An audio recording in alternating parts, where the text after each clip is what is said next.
Assalamu alaikum. Alaikum salam, sir.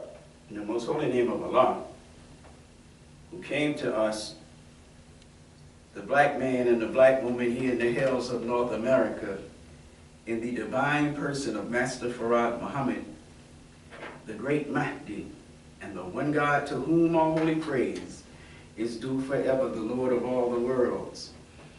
We forever thank him for his coming and for his raising up in our midst a divine leader, a divine teacher, and a divine guide in the personage of the most honorable Elijah Muhammad, the last and the greatest messenger of Allah. So it is in their two great names that I would like to greet you once again, my beloved black brothers and sisters, in the Nation of Islam's reading words of peace in the Arabic language, which is indeed the original language of the original black man. Assalamu alaikum. Wa alaikum salam, sir. All praise is due to Allah for the most honorable Elijah Muhammad. Now, for those of you, and there should always be at least a few, which is almost a guarantee that there won't be any. But there should always be at least a few of you who are not familiar with the greeting words Assalamu alaikum. They simply mean peace be unto you. And the reason there should always be at least a few of you is because this is not the Eric Muhammad Show. This is not Muhammad's Temple number 15 podcast.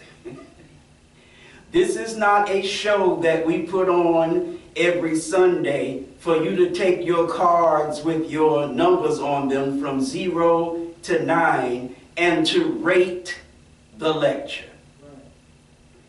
But this is what the most honorable Elijah Muhammad said that this is in November of 1962, when he delivered in Chicago, Illinois, an historic lecture called Why I Teach Separation. What this is a universal work. Y'all listening? Yes, sir. Now, I know it was Minister Eric who just said that that's what this is. But when Minister Eric said that's what this is, Minister Eric was quoting someone other than himself. He was representing someone other than himself. When the most honorable Elijah Muhammad said these words, he was referring to a Sunday afternoon temple meeting. Are you listening to me? That is what he was delivering at the time. This was not a public meeting, standing before 10,000 people in some arena someplace. But the most honorable Elijah Muhammad was teaching at Temple number 2 that you now know as Mosque Mariam. He was teaching at Temple number 2 in Chicago, Illinois, at a regular Sunday temple meeting. Follow me. And the most honorable Elijah Muhammad, speaking of a Sunday temple meeting, I wonder how many of you are not getting what I'm saying.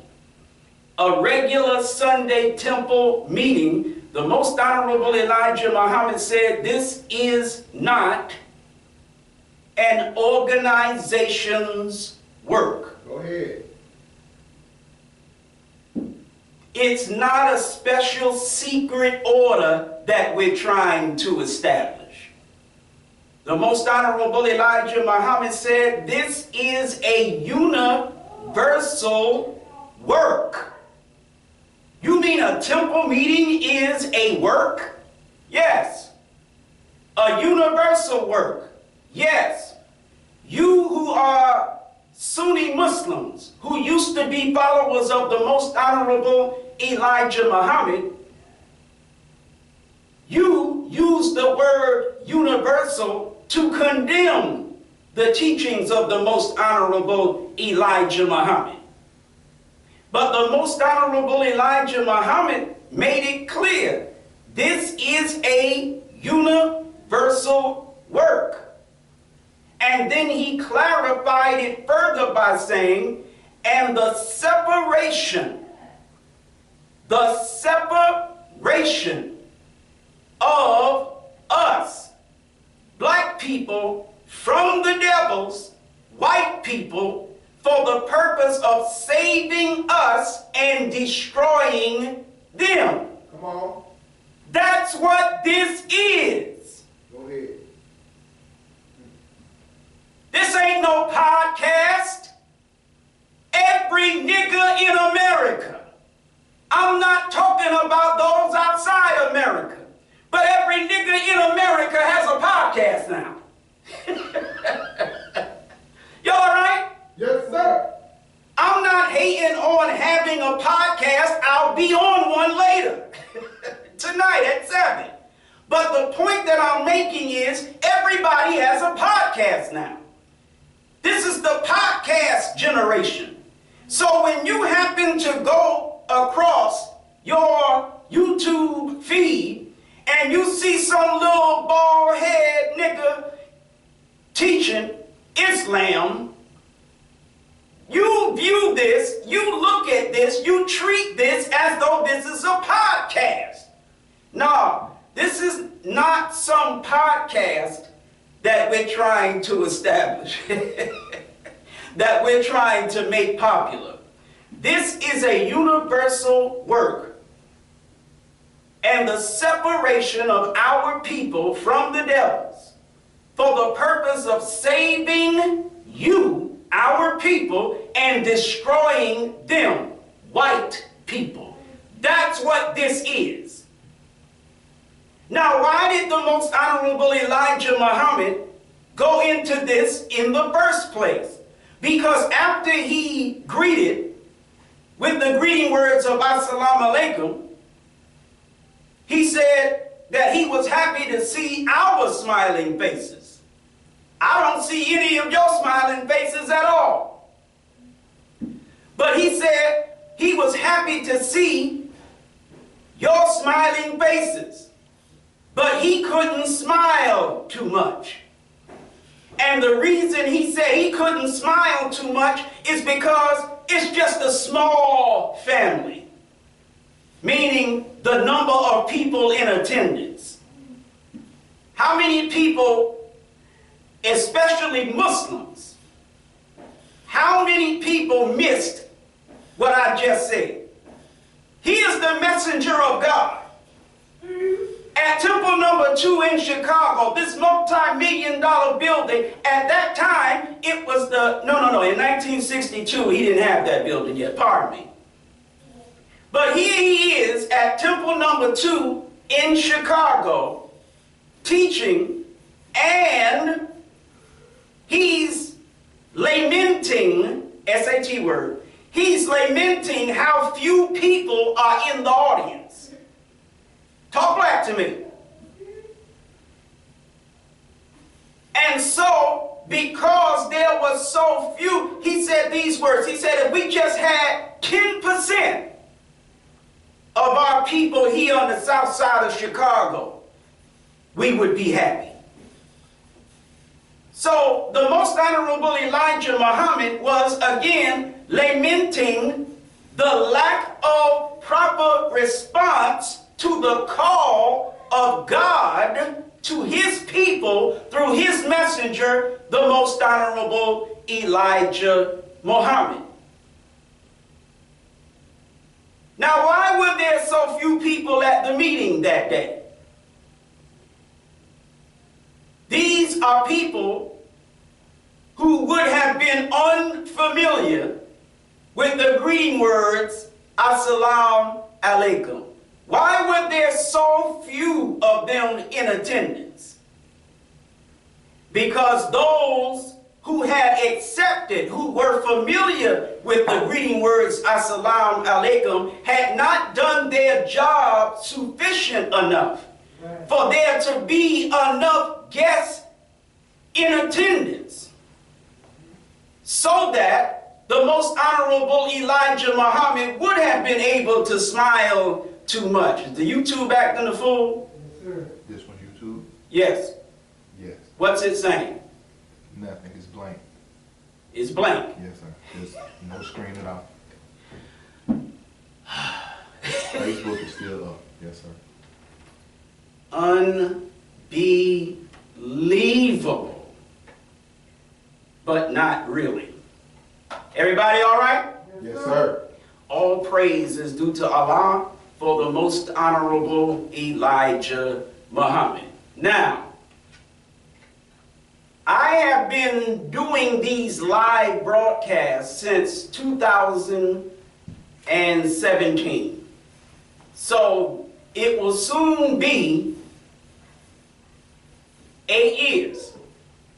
And in the 8 years that I have been doing these live broadcasts, you have never seen me do this.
Everybody all right? Yes, sir. Normally, I would have just left it on Facebook and wouldn't have gave a damn whether or not the YouTube continued to play. And if it be the will of Allah, I'll explain why I didn't do it this particular time.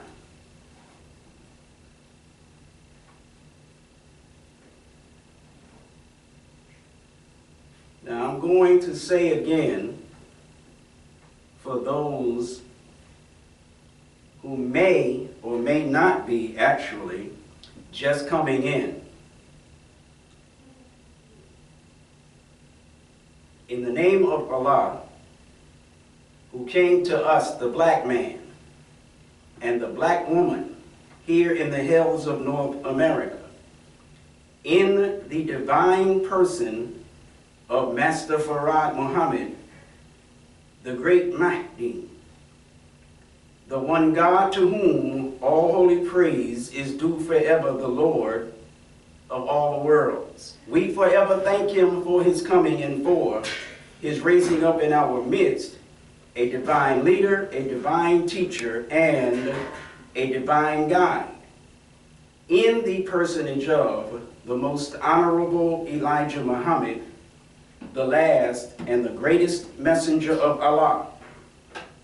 So it is in their two great names that I would like to greet you once again, my beloved black brothers and sisters, in the Nation of Islam's greeting words of peace in the Arabic language, which is indeed the original language of the original black man. Assalamu alaikum. Wa alaikum salam, sir. All praise is due to Allah once again for the most honorable Elijah Muhammad.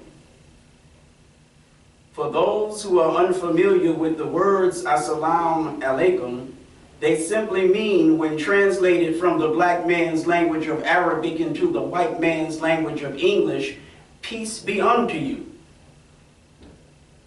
And for those of you, and there should always be a few, who are of the Christian persuasion, who believe that you are with Jesus and that Jesus is with you, I would like to ask you, did Jesus greet like you, or did Jesus greet like me? In the book of St. Luke, the 24th chapter and the 36th verse, we find how Jesus greeted his disciples. He greeted them by saying, peace be unto you.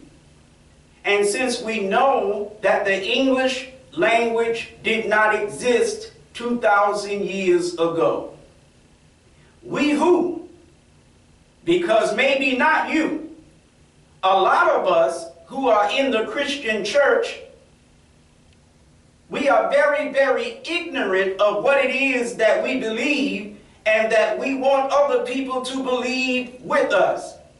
Many of us, and I used to be one, many of us take it for granted that though Jesus may not have spoken English, that the language of English existed. The language of English didn't even exist 2,000 years ago. So we know Jesus didn't speak it. We know Jesus didn't say, peace be unto you. We know that that's the message that he conveyed, but we don't know how he said it. We just know what he said. He said, peace be unto you. How did he say it? The how did he say it refers to the what language he said it in. What were the words that he used to say peace be unto you? According to the white man that you got your God from, And you can talk that Jesus talk all the hell you want to. You got your God from the white man. You got your religion from the white man. You got your name from the white man. You got your language from the white man. You got your culture from the white man. You got your Bible from the white man. Nigga, you got your sausage and your goddamn eggs from the white man. That's right. Everything you have, you got from the white man. Go ahead. Talk black to me.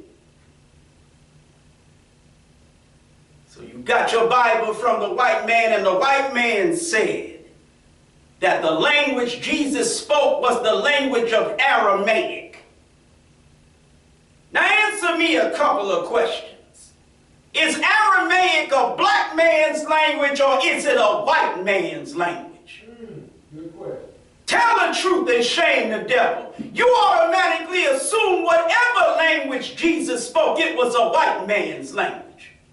The white man taught you that Jesus was a white man like himself.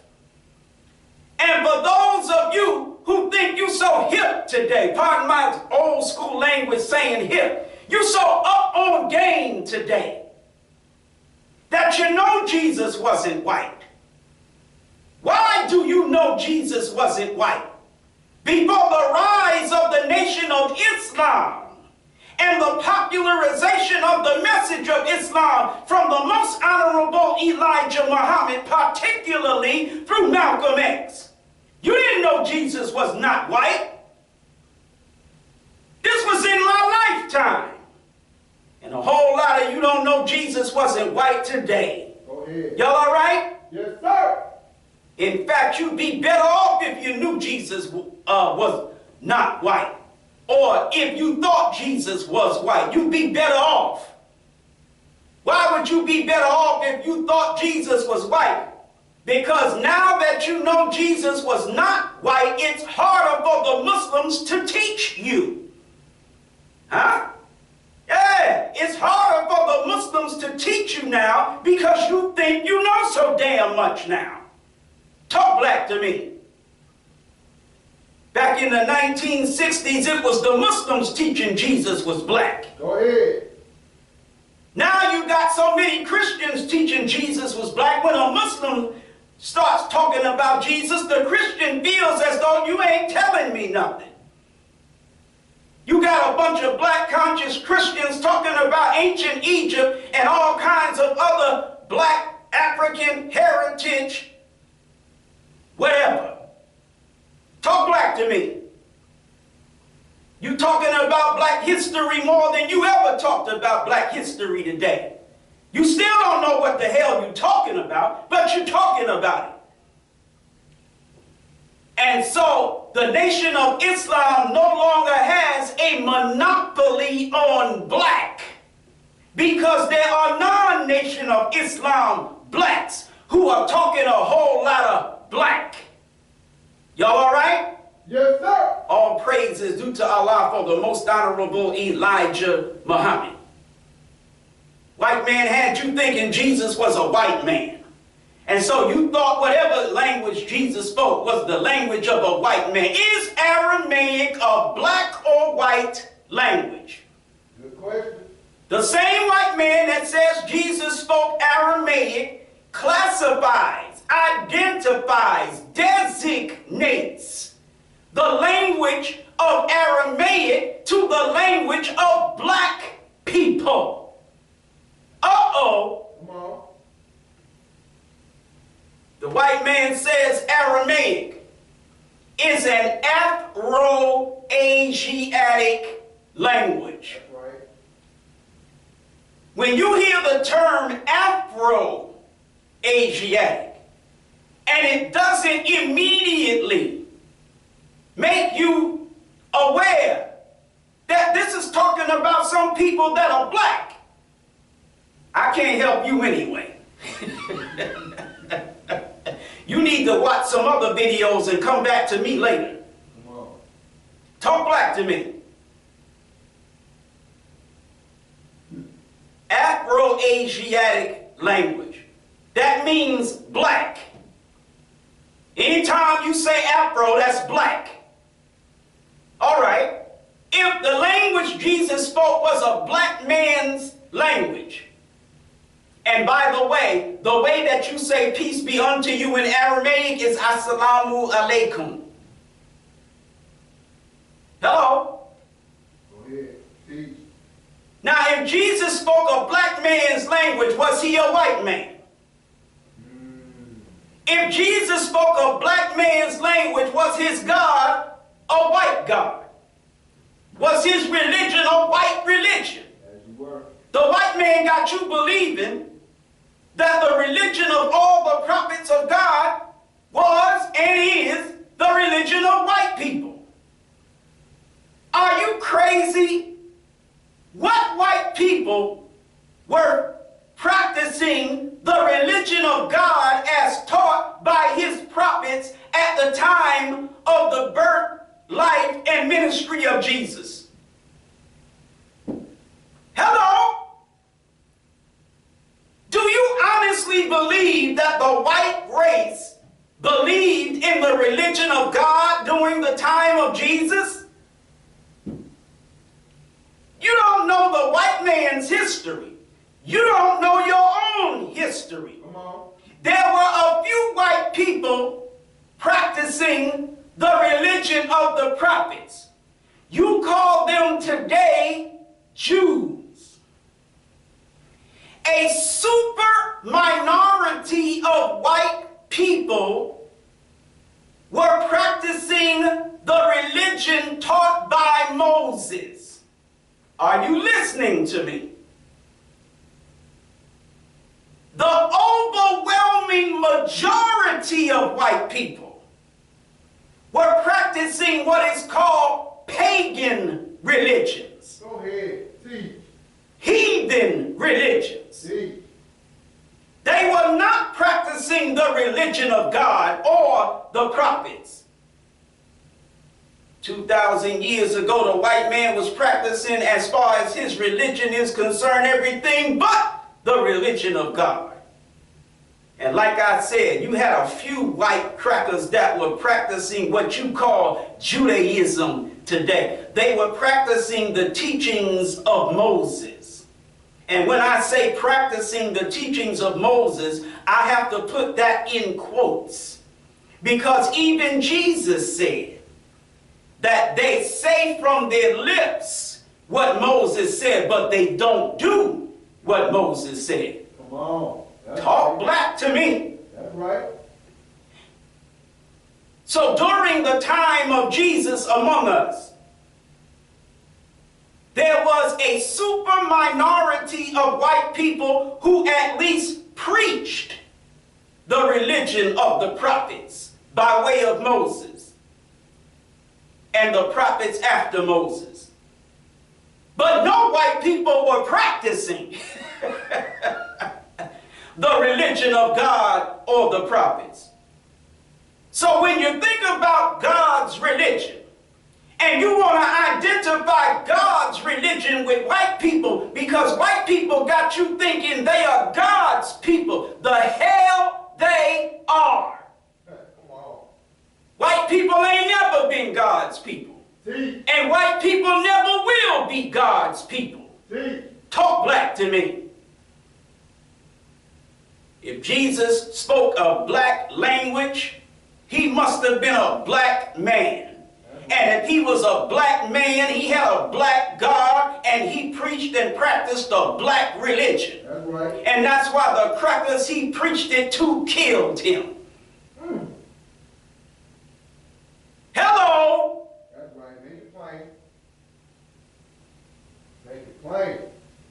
So in Luke 24 and 36, if you had a Bible in the language of Aramaic and you could read Aramaic, you would actually read 24 and 36, and the words Assalamu alaikum would be there as to what Jesus said to his disciples.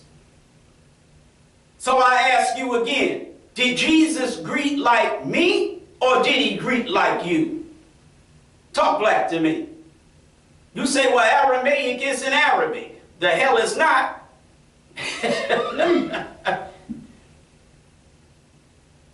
Arabic, Aramaic, and Hebrew, according to the white man, are Afro-Asiatic languages. And there are others.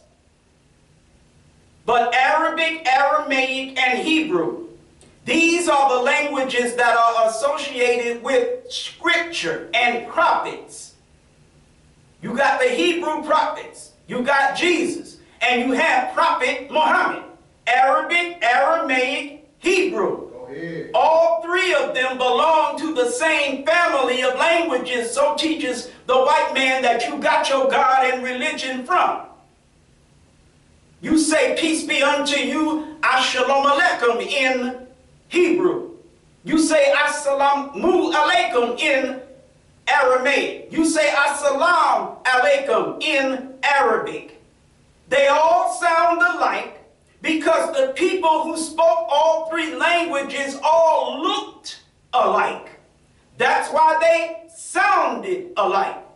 Because they were alike. They were members of the same family of people. You can't have an Afro-Asiatic family of languages unless there's an Afro-Asiatic family of people to speak them. That's right.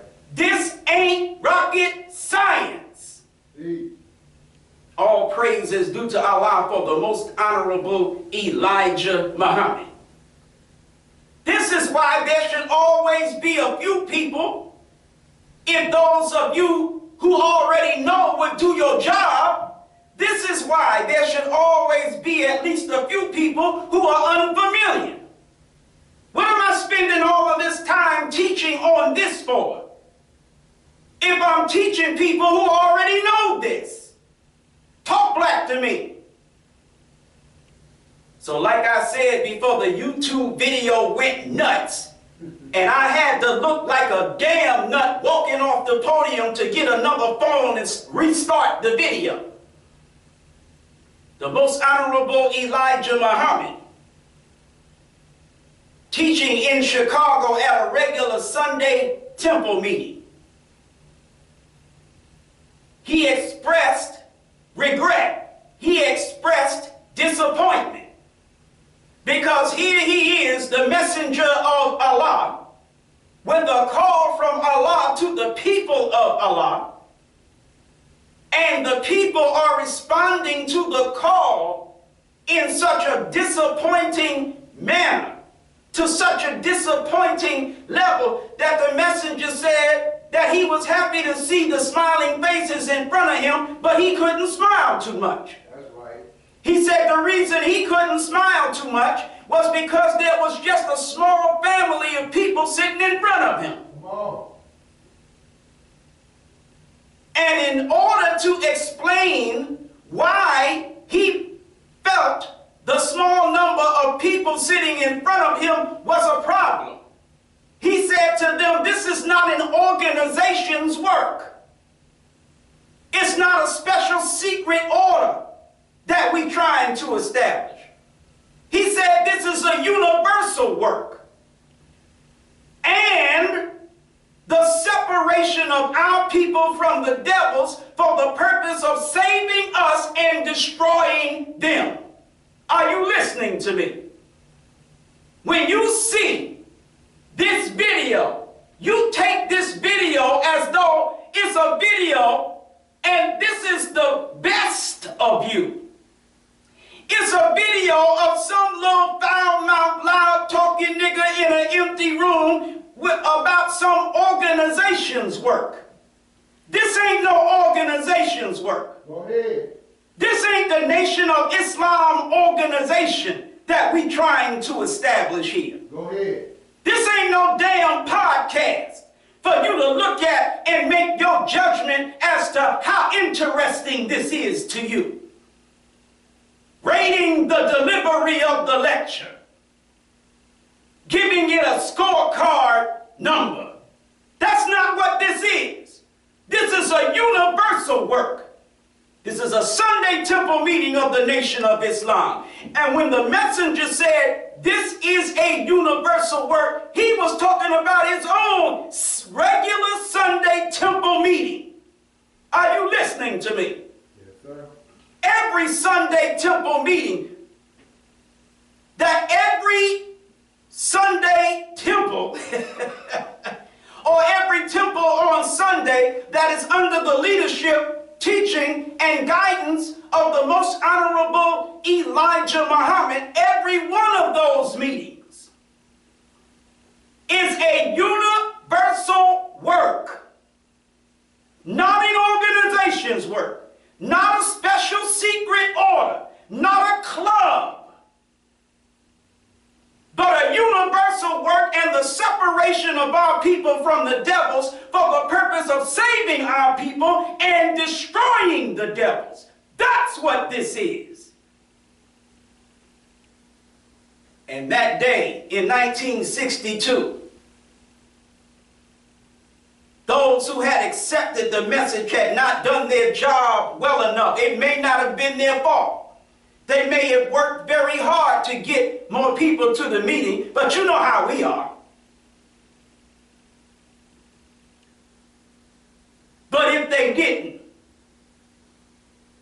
it just goes to show how those of us who are given a job to help the Most Honorable Elijah Muhammad save his people are doing such a poor job of helping the man that they claim to believe in. Everybody all right? Yes, sir. All praise is due to Allah for the Most Honorable Elijah Muhammad. 10 years later in 1972, I don't remember the exact date, but I believe it was in one of the regular Sunday temple meetings at Temple Number 2 in Chicago. You got people calling it Mosque Mariam now. It's Temple Number 2 in Chicago. But the wrong people are in control of it. Go ahead. So the wrong name has been given to it. Go ahead. You got the wrong leadership in control of it. So the wrong teaching is being delivered in it. Go ahead. So Nation of Islam, to you today, those of you new jacks that don't go back,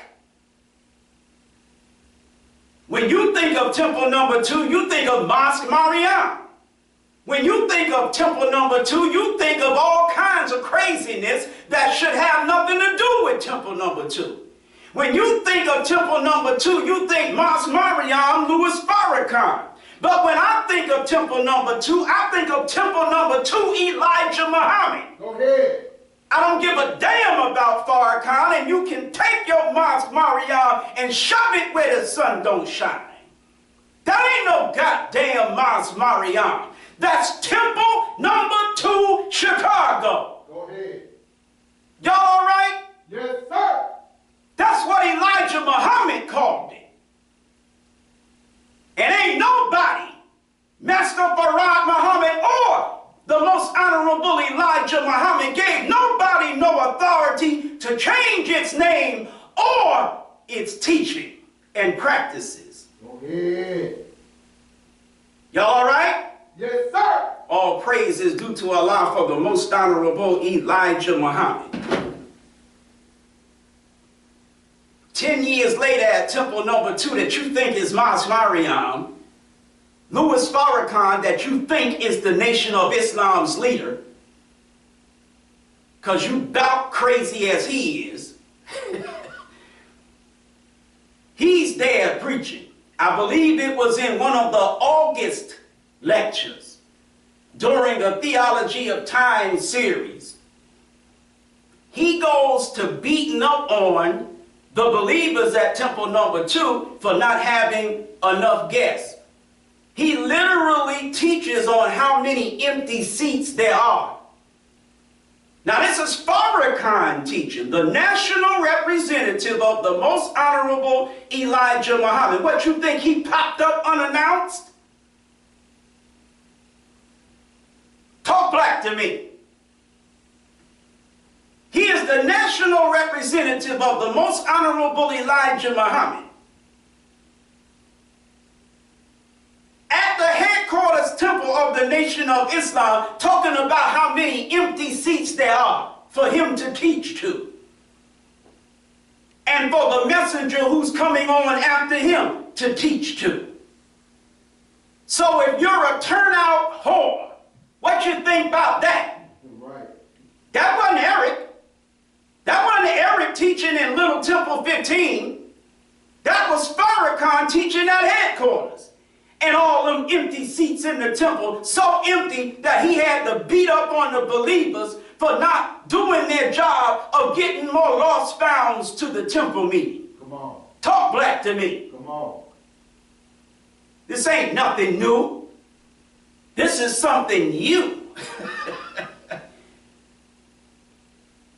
Sitting here delivering this message. A message that's designed for people who don't know and a bunch of damn niggas who do know. Want to watch you for entertainment purposes or to grade you on what kind of lecture you do. But are not doing their job as specified in Ezekiel 3 and 18 and St. Luke 12 and 47. You're not going after the lost founds. Talk black to me. And so that's why I say, once again, there should always be a few of you who are not familiar with the words Assalamu alaikum. Here you got Jesus, 2,000 years ago, speaking a black language. You ain't got enough sense to recognize that it is a black language, so you don't know he was preaching a black God and a black religion. Talk black to me. But he was preaching a black God and his black religion in a black language to some white crackers. And so they killed Jesus. Man. Talk black to me. And this is the mind that they have for those of us who are preaching the religion of Jesus today. The mind of the white man is to kill us like they killed Jesus. Are you listening to me? Yes, sir. So once again, just in case I haven't beaten this dead horse dead enough, when you say peace be unto you in the language of Hebrew, some of you think that's what Jesus spoke. You say Shalom Aleichem. When you say it in Aramaic, which is what the white man said he spoke, you say Assalamu Alaikum.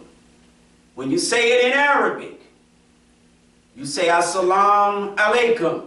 All three sound alike because the people who spoke those languages all looked alike and were alike. It was one population of black people that lived on both sides of the Red Sea. Talk black to me. You got niggas who live on the south side of Chicago. You got niggas who live on the north side of Chicago. You got niggas who live on the west side of Chicago. That's one people living on different sides of the same city. And so you have one people, black people, who are Asiatic. Huh? Yes. There was a time, I know the white man does not teach this, because the white man wasn't here. Go ahead. Why do you expect the white man to know so much when the white man just got here? That's right. Damn! When the white man is looking to hire somebody, he's looking for someone who not only has education, but what? Experience. Right or wrong? He wants you to have so and so much education or training, but he also wants you to have so many years of what? Experience. That's right. Why? Because experience is the best teacher. When it comes to living on the earth, who got the most experience? Us or the goddamn white man? Us. That's right. So who does that make the best teacher? Us. Make it plain. But anything we teach you that the white man doesn't teach you, you doubt it. Y'all all right? Yes, sir. So if I tell you 50,000 years ago, one of our scientists wanted to take his or us into the jungles of East Asia that's now called Africa by the white man, but he couldn't get the other 11 to agree with him. The other 11 what? Never mind. Come on. So he took his family into the jungles to prove that we could live that tough, hard life, conquer the wild beasts. He wanted to make a people tough and strong. And we are the people that he made. Go ahead. White man don't teach you that. Go ahead. The puppets, tools, and toms of Orthodox Islam don't teach you that. And so you doubt that. Because some desert Arabs don't teach that. I don't give a damn about them desert Arabs. Are you listening to me? Yes, sir. What the hell does a dirty desert Arab have to tell me about Islam? That Arab knows tents, goats, camels, falafel, dates. That's right.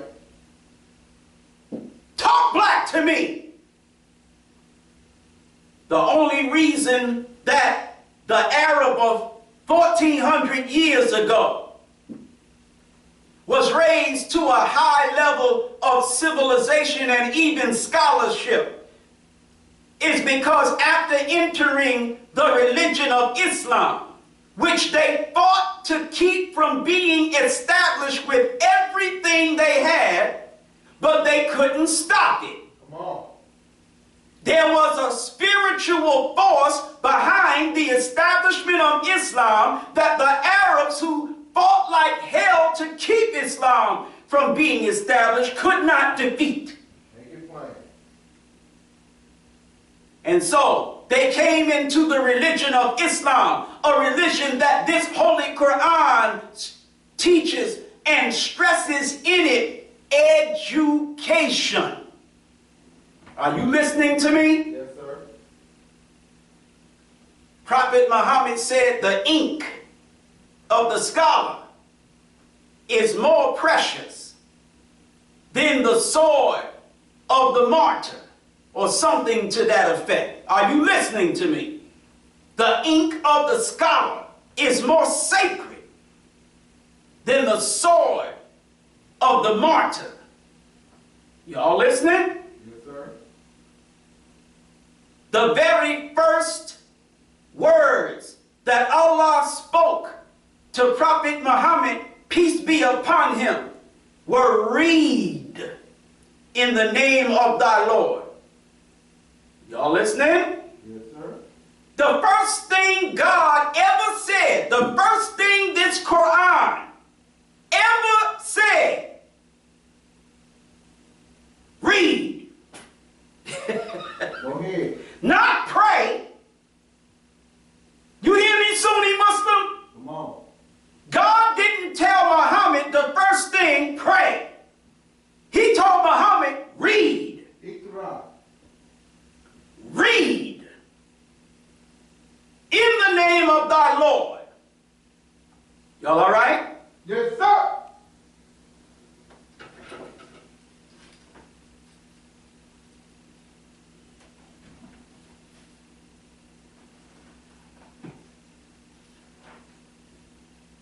Holy Quran, chapter 96. In the name of Allah, the Beneficent, the Merciful.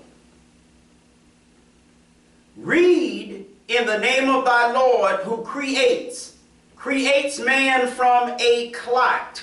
Right. Read, and thy Lord is most generous, who taught by the pen. Go ahead. How did God teach? By the pen. By the pen. Go ahead. How does God teach? By the pen. By the pen. Go ahead. What does God stress? Read. Why does God stress reading? Because God teaches by the pen. So when the white man says the pen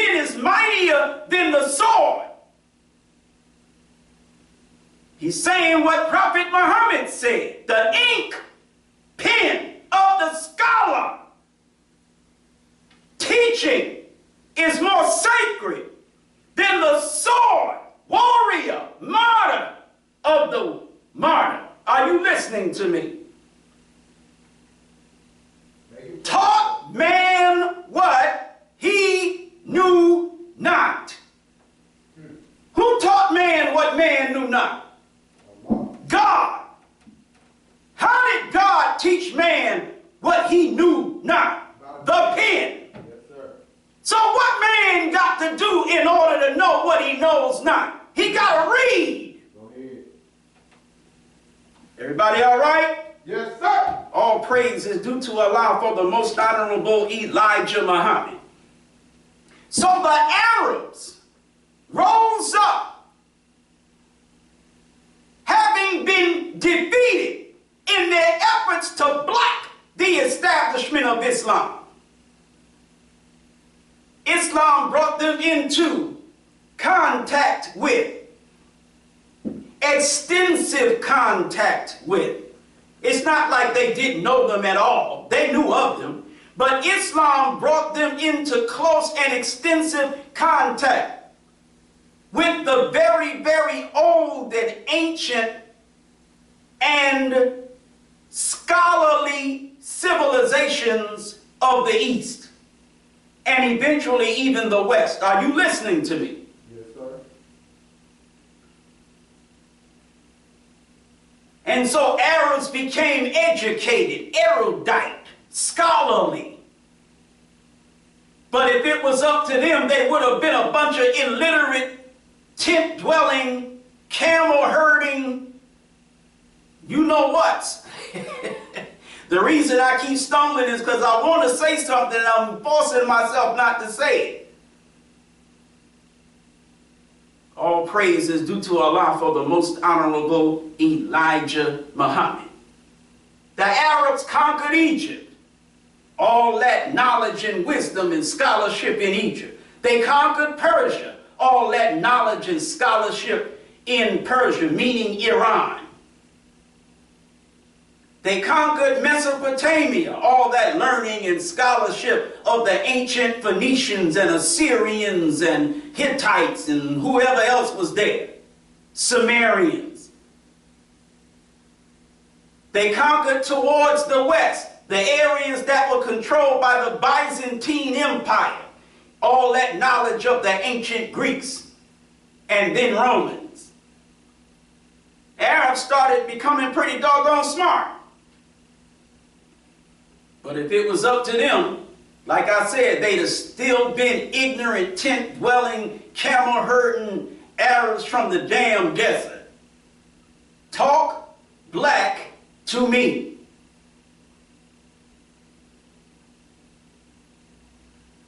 But you want to tell us Islam is not a black religion. It's an Arab's religion. Meanwhile, when you read the Holy Quran, Muhammad is telling them, come to Islam. They say to Muhammad, no, we're going to follow the religion that our fathers, meaning our ancestors, meaning our Arab religion. We're going to follow the religion of our fathers. Right. It's in the book. That's what he said. Now explain to me how and why Arabs have a book with Arabs saying they don't want Islam, the religion of the book, because it's not the religion of their fathers. Okay. And you gonna make it an Arab religion anyway, because you don't think. If Islam was not the religion of the fathers of the Arabs, whose fathers was Islam the religion of? Talk black to me.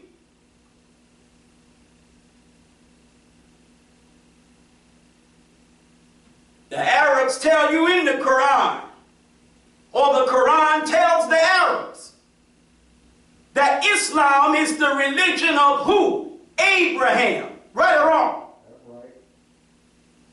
that it was also the religion of Noah and whatever prophets were before Noah, right or wrong? That's right. That it was the religion of Ud, that it was the religion of Salih, That's right. that it was the religion of Shaib. That's right. All prophets in the Arabian Peninsula area before Muhammad. That's right. Are you listening to me?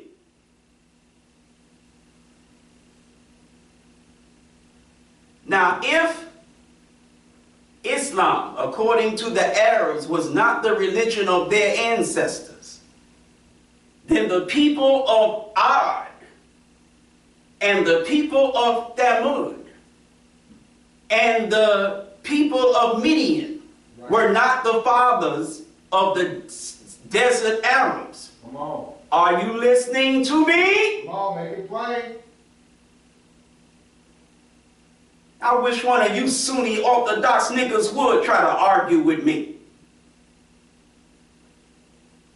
You got the so-called Nation of Islam trying to make friends with you, buddy up with you, Right. coming over to your way of teaching and believing and practicing, compromising and capitulating with you. I'll put my 8, because I ain't got a 13. And depending on how wide my shoe is cut, it might be an 8.5, maybe even a 9. Go ahead. Whatever the hell I got, nigga, I'll put it so far up your Sunni Orthodox anus, you will be spitting shoe polish for a week. Don't come to me with that Orthodox Islamic BS. Y'all all right? Yes, sir. I got that old school spirit as much as I possibly can have. I'm ready to fight and willing to fight, and I'm good at fighting. I'll take this Quran and smack the hell out of you with it. You ain't got nothing for me with your damn beard and your kufi and your bed sheet and pillowcase. Your nasty socks and your flip damn flops. You ain't got nothing for me. You can go to Sallallahu Alaihi Wasallam hell, nigga. I'm not interested. Alhamdulillah. I'm not fasting this March. You fast. God damn it, I'm a sign that we have reached the end of the sign of your fast. Yeah. All of us are. See?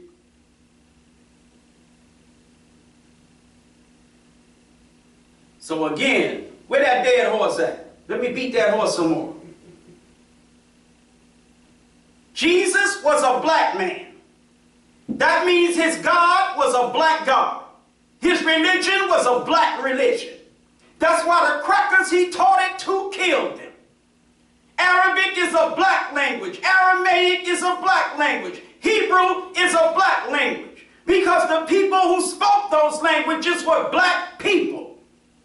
They were one population of people, one family of people, but like we got a family of black people living on the west side of Chicago, the north side of Chicago, the south side of Chicago, but they all the same niggas. I don't care where they are in Chicago.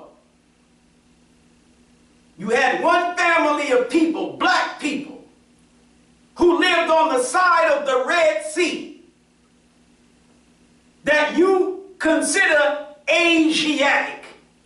But that same people also live on the west side of the Red Sea that you call Africans. And so the white man recognizing this says Afro-Asiatics. Y'all all right? Yes, sir. All praise is due to Allah for the most honorable Elijah Muhammad. I'm kind of halfway smirking because when I say y'all all right, haters think, why is he saying y'all all right? I only hear this many people in the meeting. Like I said, I might tell you why. And it should shut you the hell up, but being a nigga, you probably won't. In any event. No, I'm going to just go ahead and tell you. I want you to pay very close attention to what I'm about to say. I might go deeper into it, I might not. Yes, sir. These meetings, no matter what you think of the chairs, no matter what you think of how many voices you hear, how many hands you hear clapping, I am not lying, I am not exaggerating. In fact, because the white man is the no good cracker he is, what I am going to tell you is less than what it really is.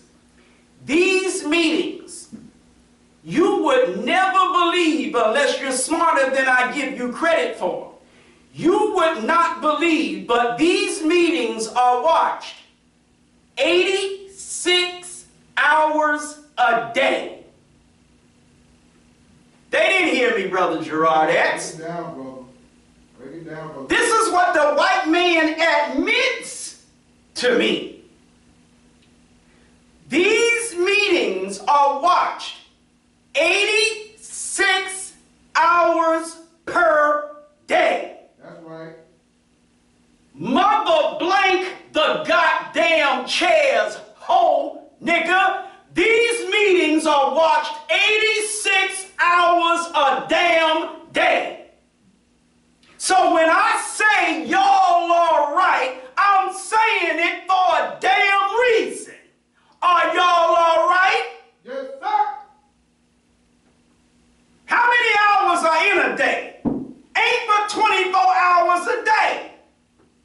One person can't watch 86 hours a day of these lectures. Go ahead. You one person, the only way you can watch 86 hours of lectures, you gotta put 3.5 phones in front of you. Or 3.5 laptops. Come on. And choose 3.5 lectures. And you got to run them joints all day and night for 24 hours. Are you listening to me?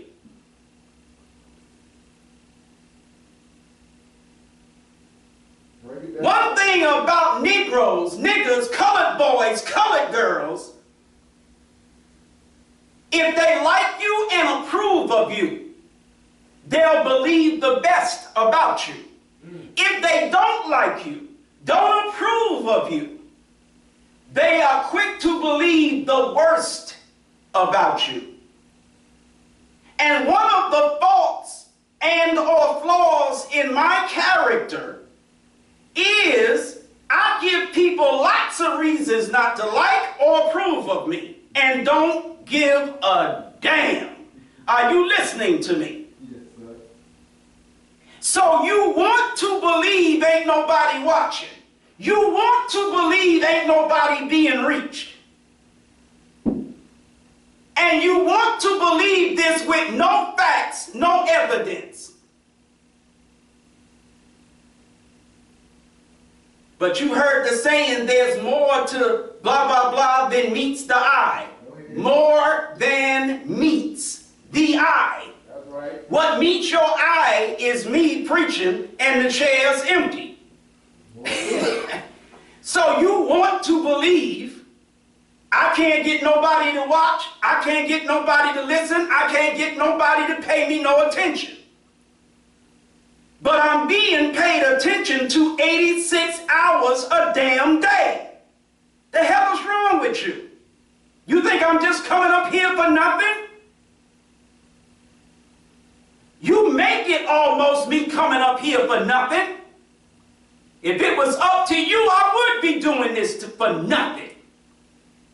But like I read to you from the 3rd chapter of Ezekiel, I come up here, and by me coming up here, no matter what the hell you do or don't do, I end up saving myself. I don't get judged by how many people convert or revert or come out and cheer and clap. I don't get judged by that. I get judged by how many people I reach with the message, not what they decide to do with it. Talk black to me. I'm straight. You gotta get straight. All praise is due to Allah for the most honorable Elijah Muhammad. What I have is numbers. And you know we say numbers don't lie, right? Right. What I have is the numbers to crunch, the beans to count. Go ahead. Because I'm not just a minister, but I'm a secretary. Go ahead. Yes, I crunch numbers. yes sir. Teach. Are you listening to me? And I'm good at it. The most honorable Elijah Muhammad teaches us you must be qualified to hold all the positions in the temple. Come on. And that would be me. Qualified to hold all the positions in the temple. Somebody needs to train the men. I'm qualified to do that. Go ahead. Somebody needs to crunch the numbers. I'm qualified to do that. Somebody needs to enforce the law. I'm qualified to do that. Somebody is needed to carry the word. I'm qualified to do that. Go ahead. Talk back to me. Teach. Every position in the temple except MGT captain.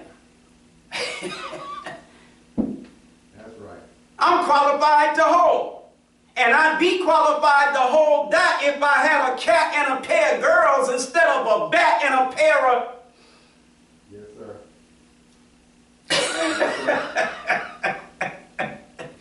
Ain't nothing disqualifying me to be the MGT captain but biology. Right. Y'all all right? Yes, sir. All praise is due to Allah for the most honorable Elijah Muhammad. And that's for those of you who think biology don't count. Talking about you knuckleheads who don't know what you are, who identify as they instead of he or she. Right. Talk black to me. Talking about what sex you were assigned at birth. And as opposed to what sex you identify as. Some of you idiots think you a woman trapped in a man's body. Some of you idiots think you a man trapped in a woman's body. As if that is even scientifically possible. You can't trap a woman in a man's body. A man's body can only, what word am I looking for? Accommodate. A man's body can only produce, but if you don't understand as much as I want you to produce, listen, I'm going to just use another word. A man's body can only radiate a man. That's all it can do. A woman's body can only radiate a woman. That's all it can do. Talk back to me. Yes, sir. Teach. You ever seen the body of a dog radiating cat? Negative. You ever seen the body of a cat radiating dog? As you were, sir. It is the flesh that produces the spirit. So the flesh of a dog can only produce the spirit of dog. Go ahead. The flesh of a cat can only produce the spirit of cat. Teach. The flesh of a man can only produce the spirit of man. That's right. And the flesh of a woman can only produce the spirit of woman. Come on. Are you listening to me? That doesn't mean that a woman whose flesh is producing female spirit cannot act like a damn male. Right. But that's an act. Key word. A-C-T, damn it, that's an act. You're acting like a man. Go ahead. Your female body is not producing a male spirit. It's not. You're acting. Go ahead. Teach. Talk black to me. Teach. If you didn't have males pattern yourself after. Right. There is no possible way you could produce the spirit of a male. Right. A man has to provide you with male spirit for you to copy after. Go ahead. See. Are you listening to me? Yes, sir. Make it plain.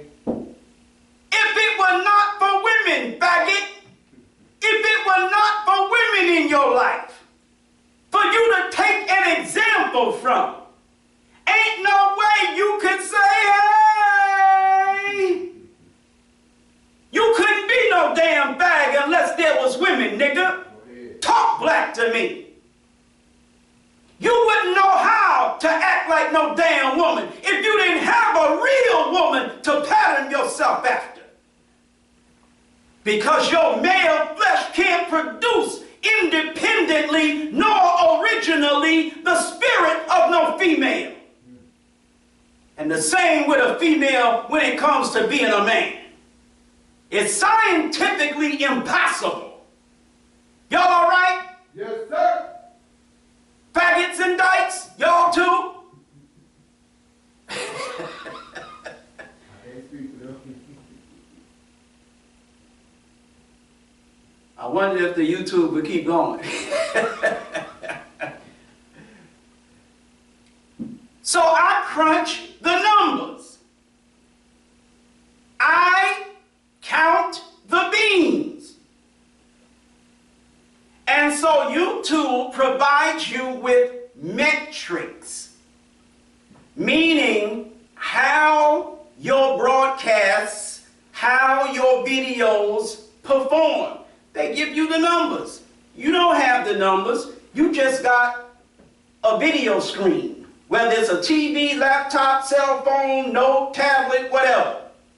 All you got is a damn screen. I got the numbers, genius. I know what the hell is going on here. You're just guessing. So, this being the beginning of January, I get a notification on the YouTube channel. Your yearly recap is ready. Okay, so you go into the yearly recap, and they're going to tell you how your channel performed for the year. All you scorecard niggas listening? Are you watching? You paying attention with your damn scorecards? Because now we're dealing with something that a scorecard would be appropriate for.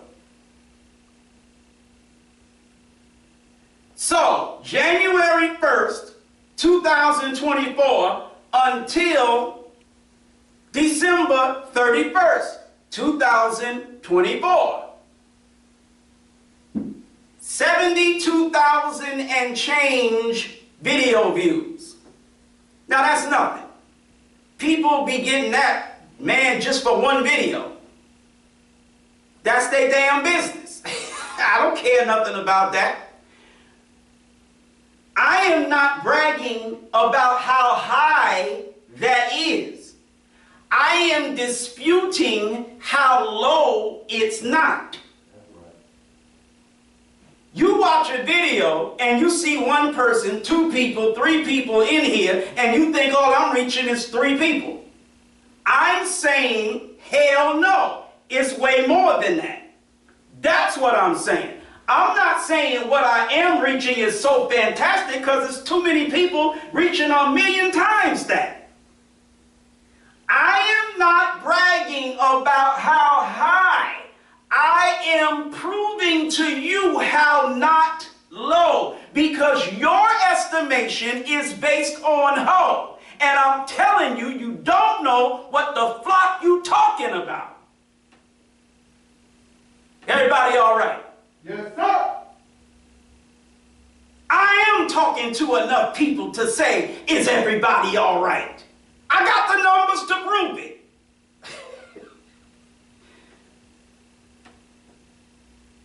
So 72,000 views. Okay. Well, that don't mean nothing. It was just people that just happened to just... Now you want to act like those are numbers of people who just clicked on and clicked right back off. No. Again, the numbers, genius. 1,898,000 and change minutes viewed. Do you know how many minutes there are in a year? Of course not. You know why you don't know how many minutes there are in a year? I'm talking to Muslims only right now.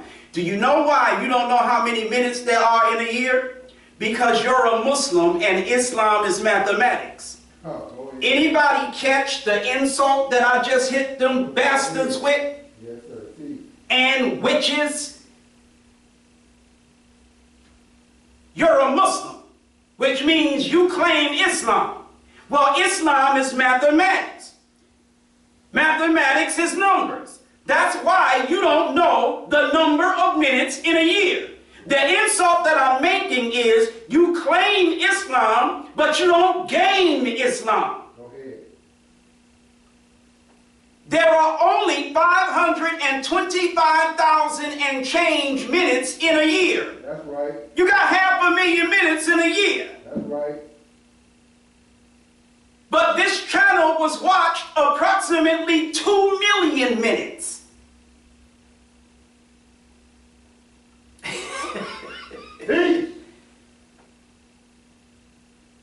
Not only was there never a single 60-second period for the whole damn year we weren't being watched, but not one of those seconds of any of those minutes existed where there weren't at least 3.5 people watching. That's right. See. That's right. Are you listening to me? Come on. Ain't you playing? Everybody still all right? Yes, sir.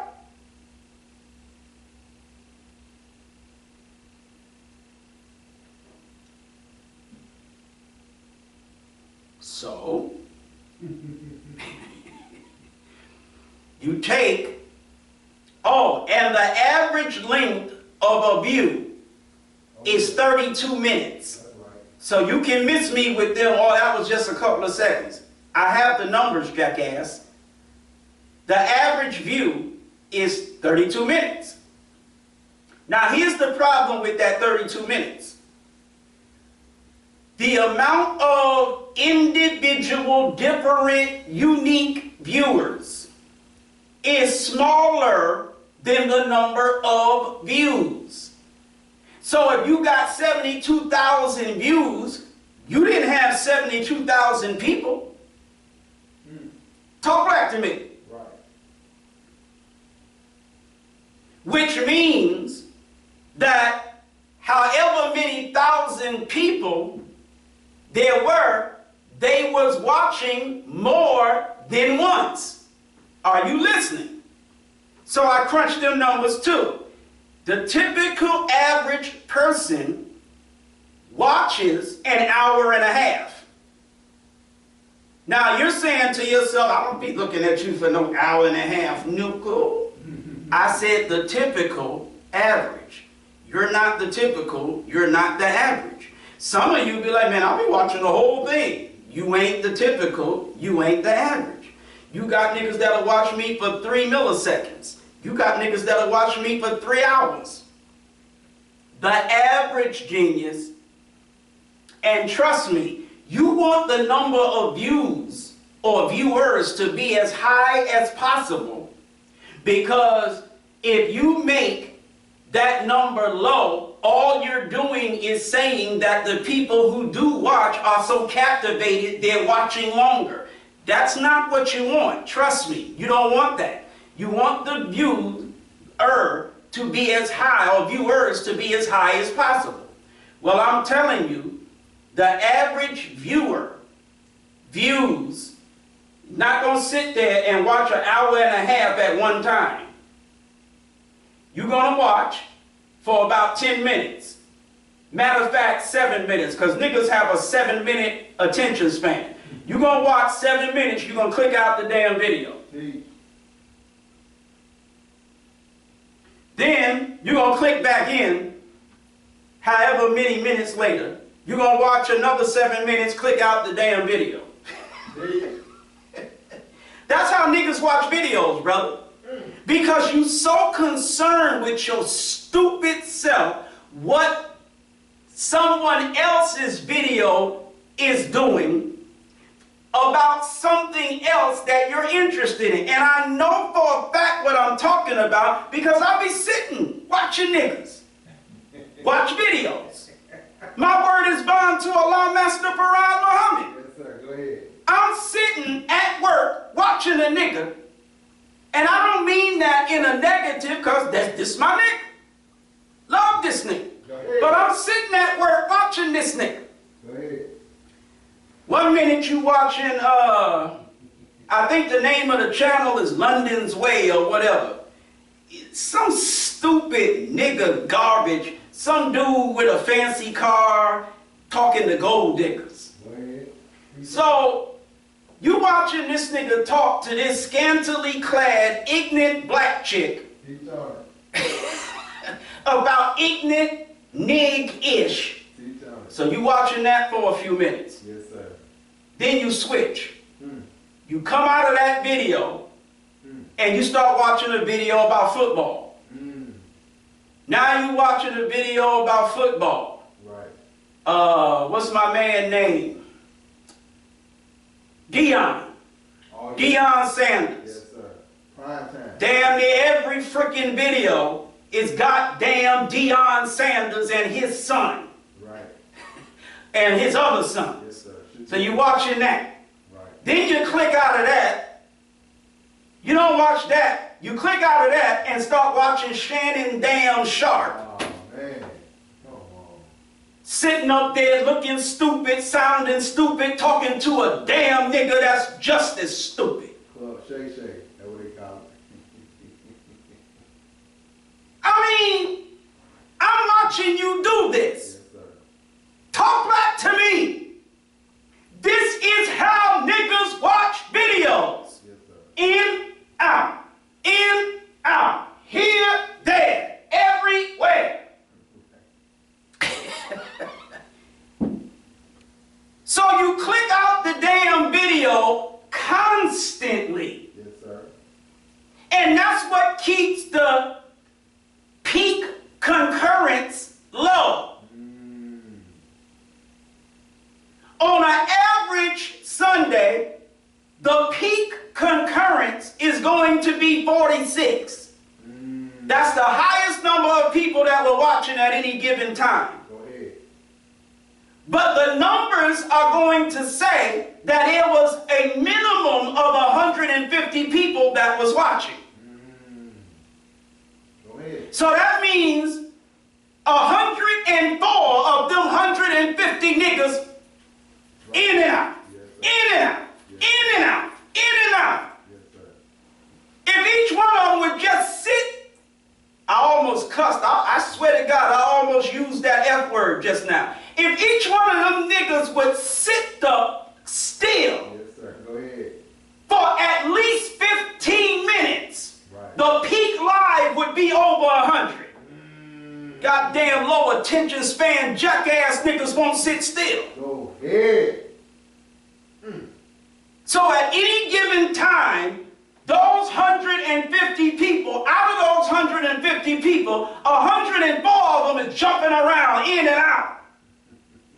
Only 46 of them is sitting still long enough to be counted. Go ahead. Man, I'll knock your nappy head off. See, Charlie. See. This is why I talk the way I talk and don't give a damn what you think and feel about it. Nigga, what? You are an aggravating, frustrating people. You need a foot up your behind. And since I can't do it physically, I'm going to do it verbally. Go ahead. Talk black to me.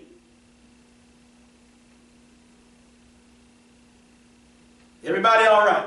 Yes, sir. All praise is due to Allah for the most honorable Elijah Muhammad. You stand to be condemned.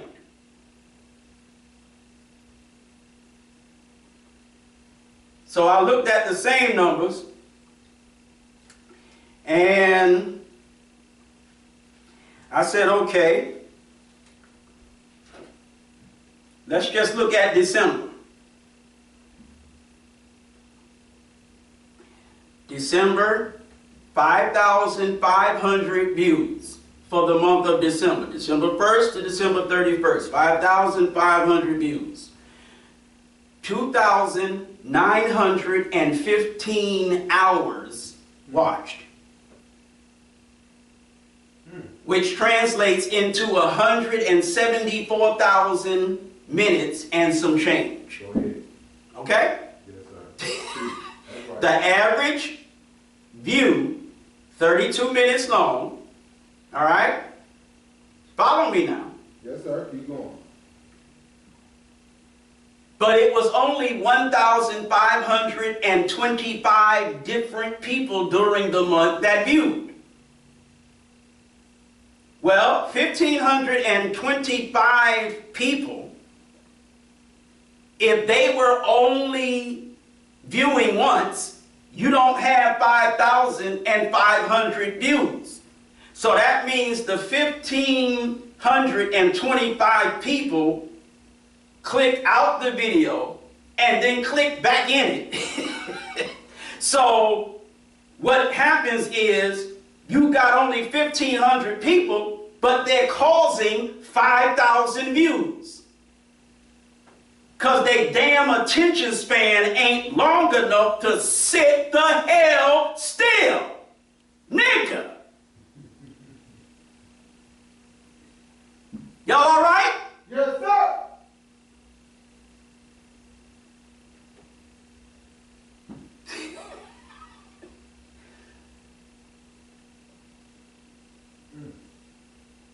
Now, out of the 1,525 people, 675 were regulars.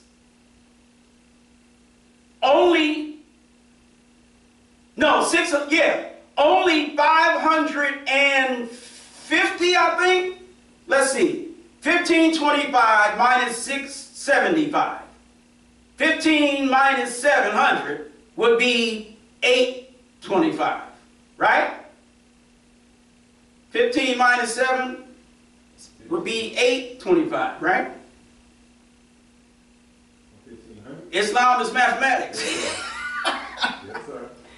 So you take 1,525 Yes, sir. minus 700, and you got 825, correct? 1,525 minus 700. Yeah. Oh, damn. Hold on. You gonna get. That's 825, isn't it? You about to see no minus 700 Uh-huh. equals 825. 825. All right. So if you add another 25, Okay. because the return viewers was only 675. Yes, sir. Now add another 25. Yes, sir. So now that equals 850. Yes, sir. So 675 are regulars, which means 850 was people who watched for the first time. Yes, sir. That would mean guests. Right. You're looking at empty chairs. This is 2025. So you're not going to get guests in the form of chairs with niggas in chairs. Go ahead. You're going to get them in first-time viewers. Right. All right, well, that's 850, Right. right? Yes, sir. 675 regular. Right. That means people who have watched the channel before. 675 of the 1,525, they've been here before. So they already know what they're getting. The screaming, the so-called cussing, the fussing, the nigga, all of the stuff you condemn. 675 came right back. Keep talking. See. Y'all all right? Yes, sir.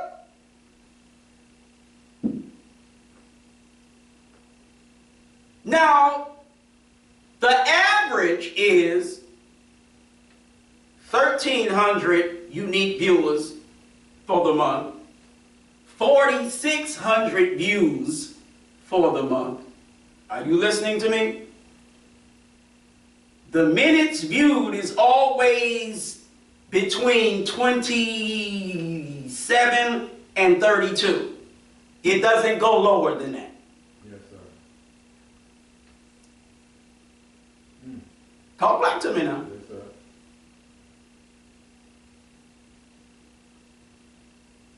The point I'm making is this. I know what I'm doing when I come up here. I know what I'm accomplishing when I come up here. All you doing is watching a damn video, and if you a turnout hoe, you judging by that. Shut up. Shut up, shutting up. I'm telling you, man, you some aggravating niggas. And I'm an aggravating nigga too. So I make sure I aggravate you as much as I possibly can since you aggravate me. Hell out of here.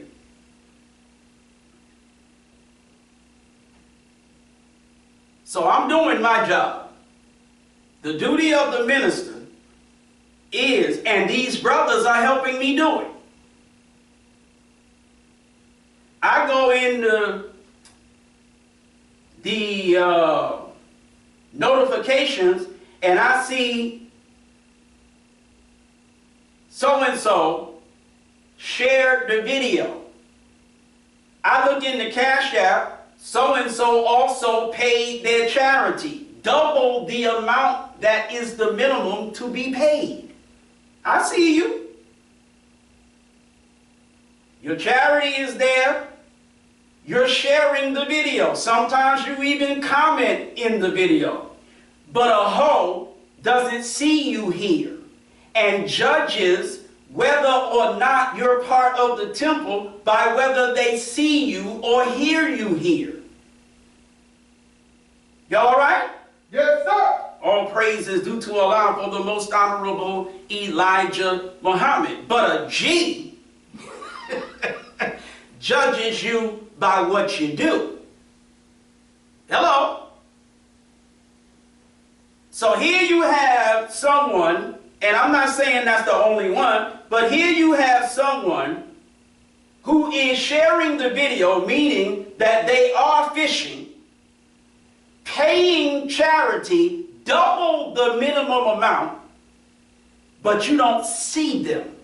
So you don't judge me, you don't judge us, you don't judge this for what it is, because seeing with you is believing. Meanwhile, this morning when I got up to make prayer, I paid rent on 2 damn temples. All praise be to Allah. One in Cleveland and this one here. And the one in Cleveland is $800 a month more than the one, no, $700, because they went up on this one. $700 a month more than the one here. And I'm just sitting there with my little mouse, click, rent, click, out. And these whole niggas talking trash don't even have a building. I got 2. They don't even have one. Come on. Y'all all right? Yes, sir. And if they got one, they can't hardly keep it. How long you had your building? Farrakhan's niggas got a building on Metropolitan now. How long they had it? What happened to Campbellton Road? Yes, sir. Good question. Get a building, keep the damn building for 11 years. Go ahead. All praise be to Allah for the most honorable Elijah. Same building, 11 years. And then, because we are making progress, move to a bigger, better building. And now we working on our 4th year here. All praise is due to Allah for the most honorable Elijah Muhammad. The building we left, the landlord was sorry sorry to see us go. And up until just a couple of months ago, when I went by, it was still empty, still said Muhammad's Temple 15 on it. Wow. And we've been going damn near 4 years. Wow. Why would you want me to go? The reason I left is because I was paying the rent 3 months at a time. I wasn't struggling to pay the rent every month. When I paid the rent for that month and then the next 2 months coming. Come on. That's all I was paying. So I'm like, well, damn, if we got it like that, we can get a bigger, better building. So that's what the hell we did. Yes, sir. See. And then when we got this building, we started doing the same thing. We paying this rent. This rent was $400 a month more than that rent. We started paying this rent the same way, 3 months. Pay the rent this month, pay next month, and the month after that when we pay it. When it's time for the rent to be due again, pay 3 months again. So I'm like, well, okay. Time for another temple. Y'all all right? Yes, sir.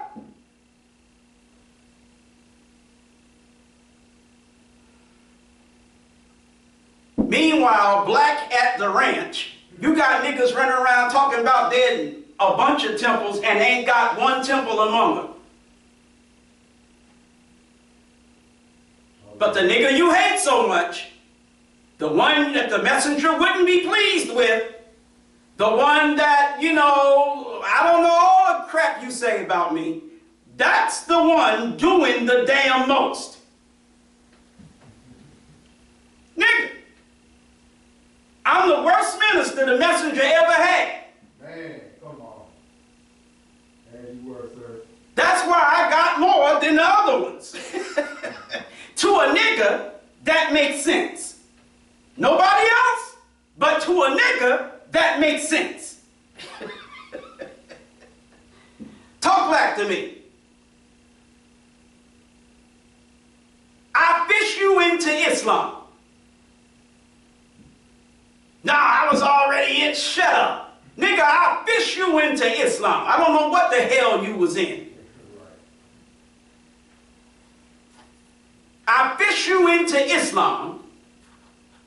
Or put it this way, let me, just to be fair, I don't fish you into Islam.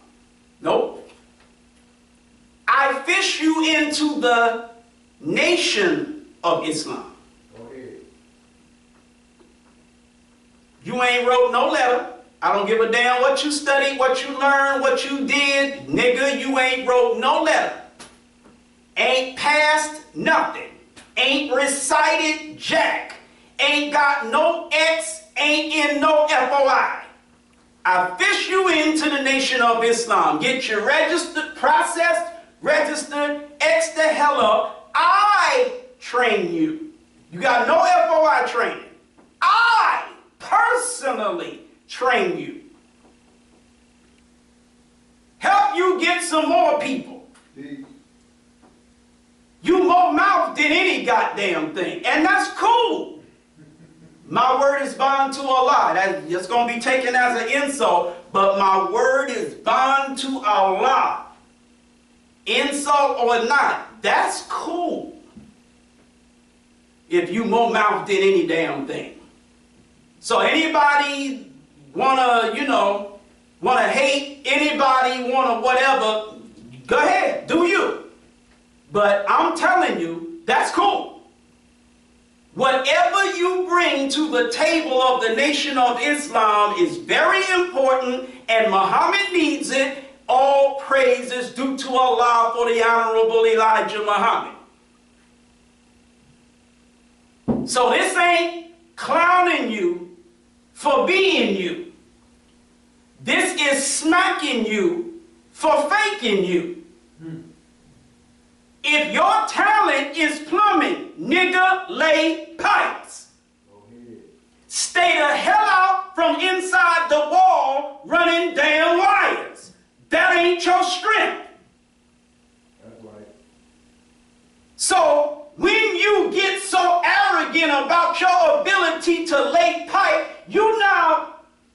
function in the electrician's lane.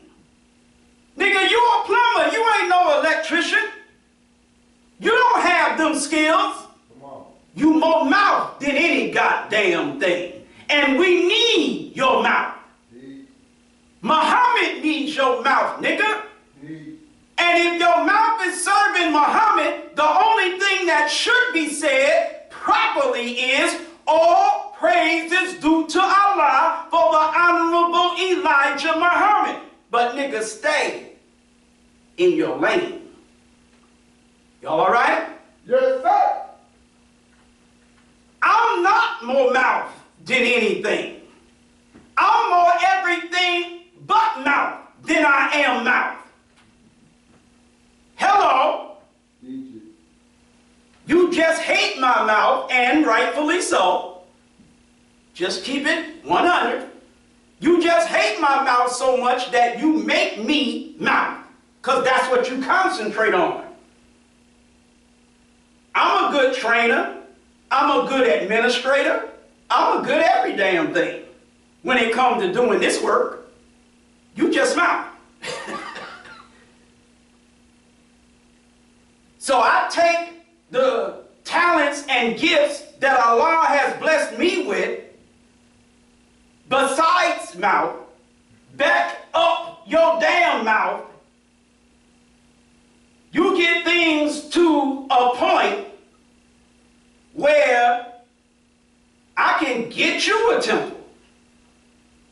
You ain't got to get it yourself. I get the damn thing for you. Pay the rent and everything. You go nuts. Come on. Start acting a goddamn fool, so now I gotta back the hell up off of you. Need. Because I don't want what you doing to be reflecting on me. Need. Everybody all right? Yes, sir. All praise is due to Allah for the most honorable Elijah Muhammad. So the damn temple sit empty. Man, come on. I pay the damn rent. Why? Because it's in my name. Hello?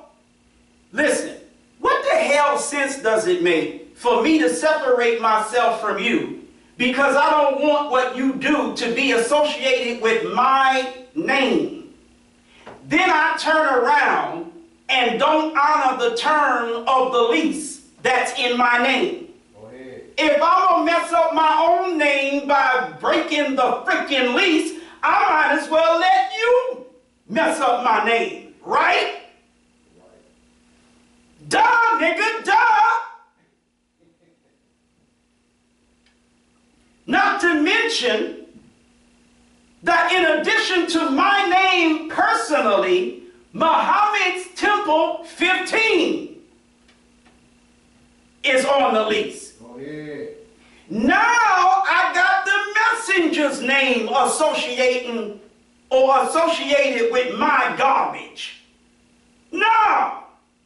So, if you are some judgmental nigga, you might mean well, and all praise is due to Allah if you mean well.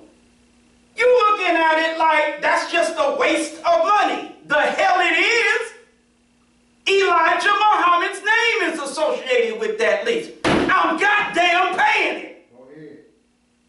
My name, goddamn it, Eric Shabazz. My name is associated. I'm paying it. The hell you think my credit 800 and above for? Y'all all right? Yes, sir. Till I start messing with niggas and maxing my credit card out. And then look, then when the credit dropped damn near 100 points, I'm still way up above 7. Go ahead. Credit dropped damn near 100 points, I'm still above 7. My name on something, I'm paying it. Period. Elijah Muhammad's name on something, I'm paying it. Period. I'm not going to try to get out of it, and I'm not going to default on it. Go ahead. I'm paying it. How much is Elijah Muhammad's name worth?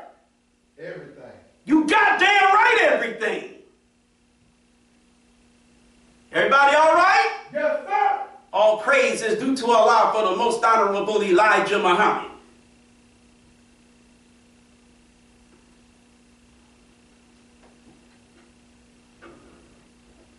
When you're working with us, I'm telling you, you want to know why I'm such a you know what? Take a look in the mirror.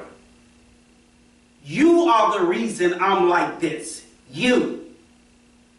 So if you want to complain about why I'm the way I am, look in the mirror and solve that damn problem. Now, ultimately, it's my fault that I allow you to take me to the places I go. That's ultimately my fault, and I'm aware that I'm going to take that L. But trust me, you taking me there. Enough.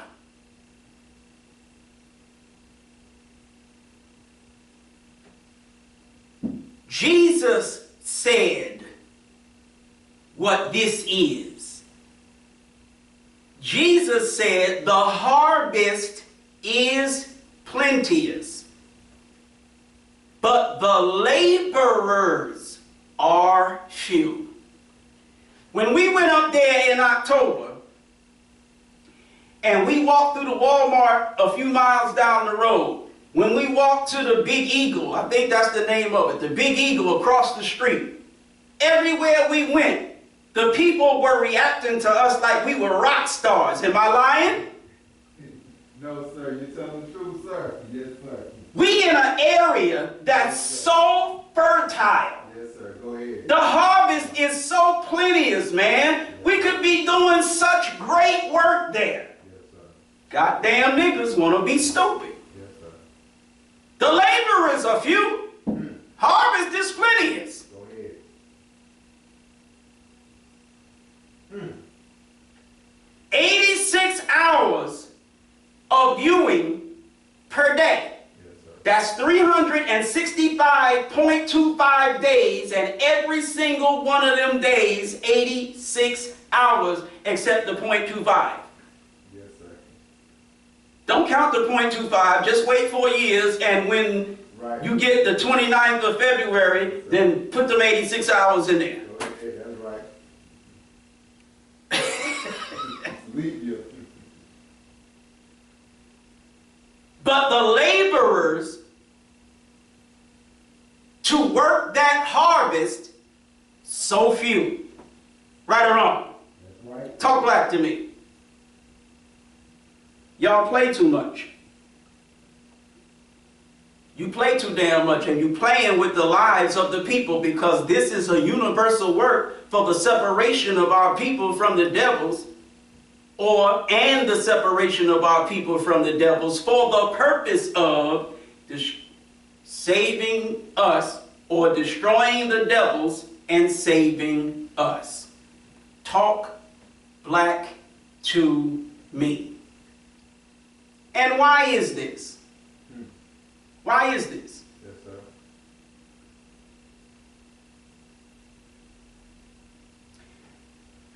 I do a podcast, right? As you were, sir. And I'm talking about the one I actually did. Oh, okay. Yes, sir. I do a podcast. Yes, sir. And it's not a temple meeting, it's just a podcast. And Batman screenshots one point in the podcast. And the peak live is up to 130. Go ahead. Which ain't high, but it's okay. It's 130. That doesn't say that was the peak, but that was the peak he was able to capture. Go ahead. 130 of me sitting at my desk just talking to somebody sitting at his. But the temple meeting, oh man, never nowhere near that. Y'all all right? Yes, sir. All praises due to Allah for the most honorable Elijah. Niggas, bro. Niggas. Yes, sir. The harvest is plenteous, the laborers are few. Why don't we have a temple in that city? Why in the hell don't we have a temple in that city? If I'm doing a podcast in that city and it's 130 people in the live feed watching, and I'm a regular guest asked to come on 2 times a month, why in the hell we ain't got no temple up there? Go ahead. Because the harvest is plenteous, it's the goddamn laborers that are few. Talk back to me. But if you are some wicked goddamn nigga witch, if you are there and you get disappointed, disgruntled, whatever, with Minister Eric, because you want some thirsty nigga chick-ish, then you ain't getting nothing accomplished there because you too busy running behind something else. Y'all all right? I've already said too much, but trust me, I forced myself not to say more than I did say. Word is bond, I did. Everybody all right? Yes, sir. Because you don't keep Allah and the messenger out front. You don't do that. So, here I am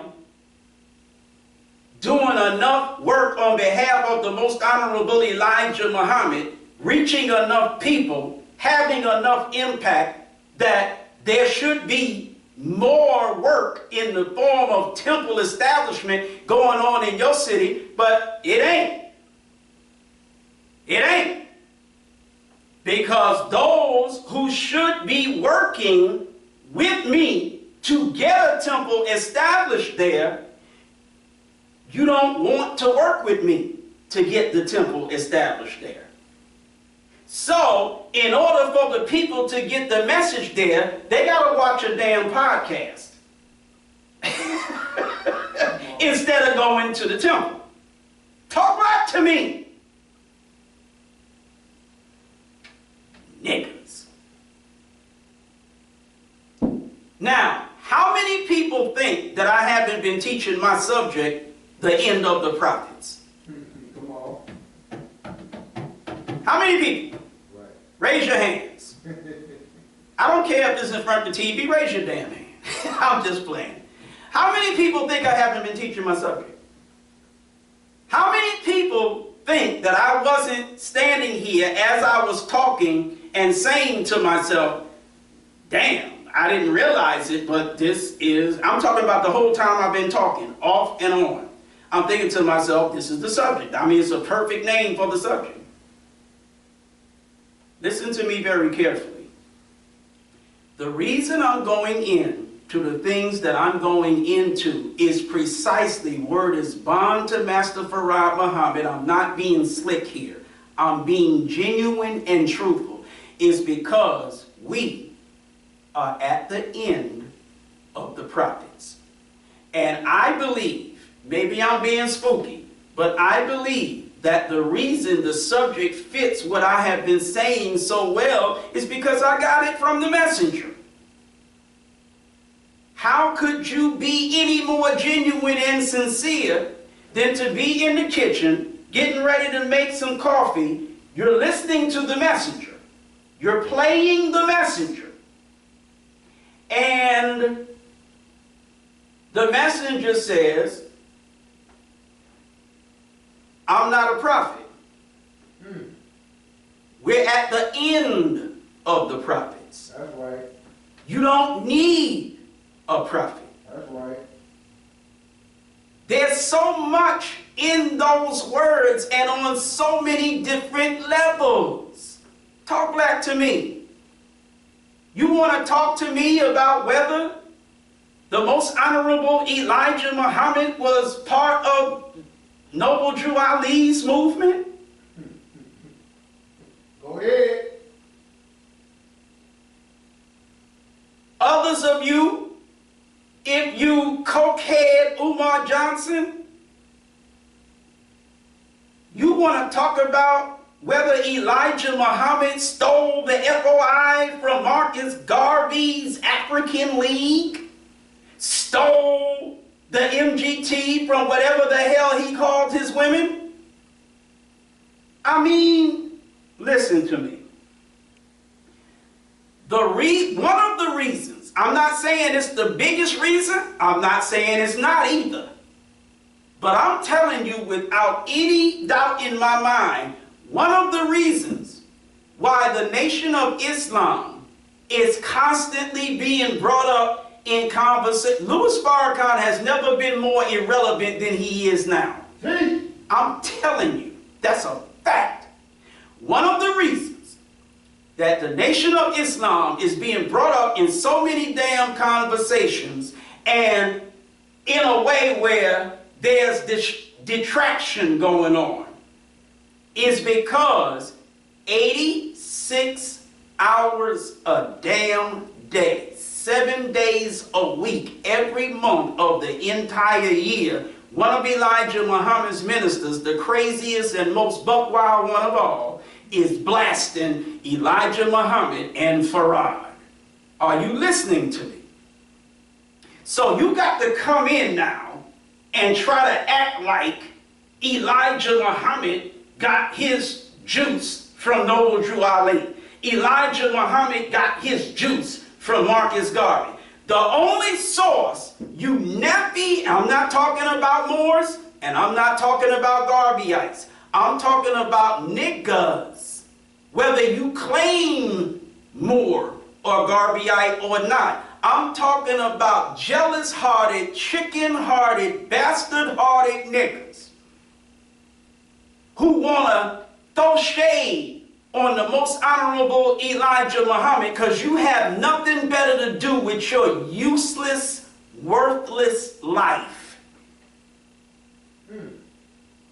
You want to come and start, like I said, throwing shade on the most honorable Elijah Muhammad and Master Farad Muhammad. And so the one, the singular, the exclusive source that you do not think, believe, ascribe to what the most honorable Elijah Muhammad taught and built is Master Farad Muhammad. Come on. Master Farad Muhammad is the one goddamn source. Where is my nigga Shaker? Come on. He is the one source that is not responsible for Elijah Muhammad. Come on. That only makes sense to a nigga.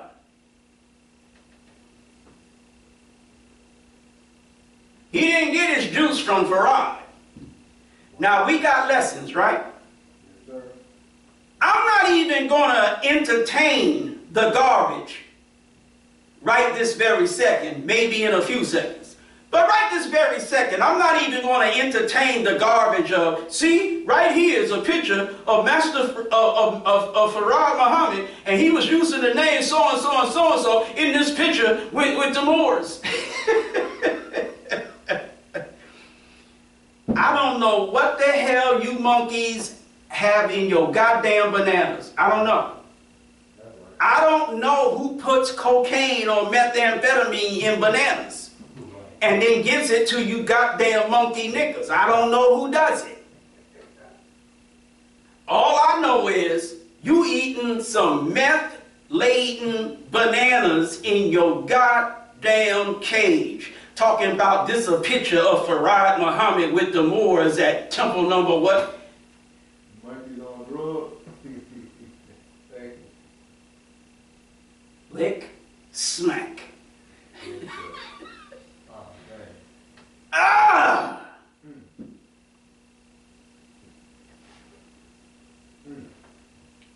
Now let me show you how stupid these niggas are. Yes, sir.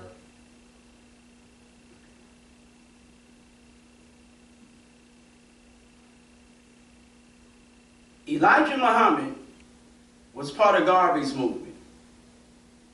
This is what they say. Yes, sir. He wasn't. As you were. Yes, sir. But this is what they say. Yes, He sir. was part of Garvey. If you look at the MGT, you look at the FOI, you can see the influence of Garvey's UNIA. These the same niggas that ascribe Malcolm X's, whatever you want to call it, Right. that ascribe to Malcolm X Garvey. That's what really made Malcolm X. Right. Not Elijah, it was Garvey. When Malcolm was a little boy, his father was a Garveyite. He was the head of a particular chapter. Malcolm used to go to the meetings and listen to his father and that. That's what they say. You trying to Garveyize Malcolm X. That's what they say. Okay. Show you how convoluted a nigga's logic is. And which is the reason why you can be as unimpressed with me as you possibly could be. But get in the goddamn ring with me, faggot, and I'll show you what's up. And I ain't talking about no physical boxing. I'm saying bring your punk sucker biatch BS to me and watch me shred it like goddamn cheese. You're an idiot. I can't stand you. I only barely love you, but I sure as hell can't stand you. And I would like to open your head up like a coconut. Come on. I'd like to close it back and everything be all right, but I need it open. Look, he is the most honorable Elijah Muhammad. Yes, sir. His father was a Christian preacher. Yes, sir. Go ahead. That's right. Now, I'm listening to the messenger this morning say, before I got to the temple, I'm listening to him say that his father was a preacher, Yes, sir. but his father was so poor he never could afford to get him a good set of clothes. Come on. So he was about 2 or 3 years old and he was just wearing a little dress. And he would sit on his father's lap, or whatever, Go ahead. you know, Yes, sir. during his father's Christian whatever. Yes, sir. Okay? So, Malcolm, meetings with Garvey. That's what made Malcolm. But just like you try to say Malcolm was made by his father teaching Garvey at Garveyite meetings, well, here's Elijah Muhammad, a little boy, Right. at Christian preacher meetings. Right. Yes, sir. That's right. Sitting on the speaker stand with his father. Go ahead. That's right. Here's a man that taught Islam, but he taught it from the Bible. Go ahead. Way more than he ever taught it from the Quran. He did teach it from the Quran, That's right. but he used the Bible Yes. more than any other book. Are you listening to me? Yes, sir. Go ahead. Please. But you don't say that Elijah Muhammad got his Nation of Islam juice from the Black Christian Church. Go ahead. See. That's right. Go ahead. You can recognize that being the son of a Baptist preacher, Right. sitting on a speaker stand with his father, whole time he a little boy, Yes, sir. you can recognize that that ain't what made him Elijah Muhammad. Right. But when it come to Malcolm being at some damn Earl Little Garveyite meetings, that's what made Malcolm X. Nigga, bruh. Yes, sir. Convoluted logic of a nappy-headed nigga. Get out my face. You are the most inconsistent bastards that have ever lived in the history of inconsistent bastards. Come on. You don't make no damn sense. Because you ain't trying to make none. You just trying to throw shade on the Nation of Islam and the most honorable Elijah Muhammad and build your movement off us. Come on. Talk black to me. Everybody all right? Yes, sir. Now, the MGT garment, not yet. The MGT garment do realize that ultimately and eventually that comes from the habit of the nuns. Did you know that? No, sir. I bet you Muslims are arguing against what I just said just right now. I didn't know that, sir. Yeah. Yes, sir. If you look at what the nuns wear, Yes, sir. that's what the MGT garment ultimately, eventually comes from. Yes, sir. It looks very similar. They look very similar for a damn reason. Yes, sir. Go ahead.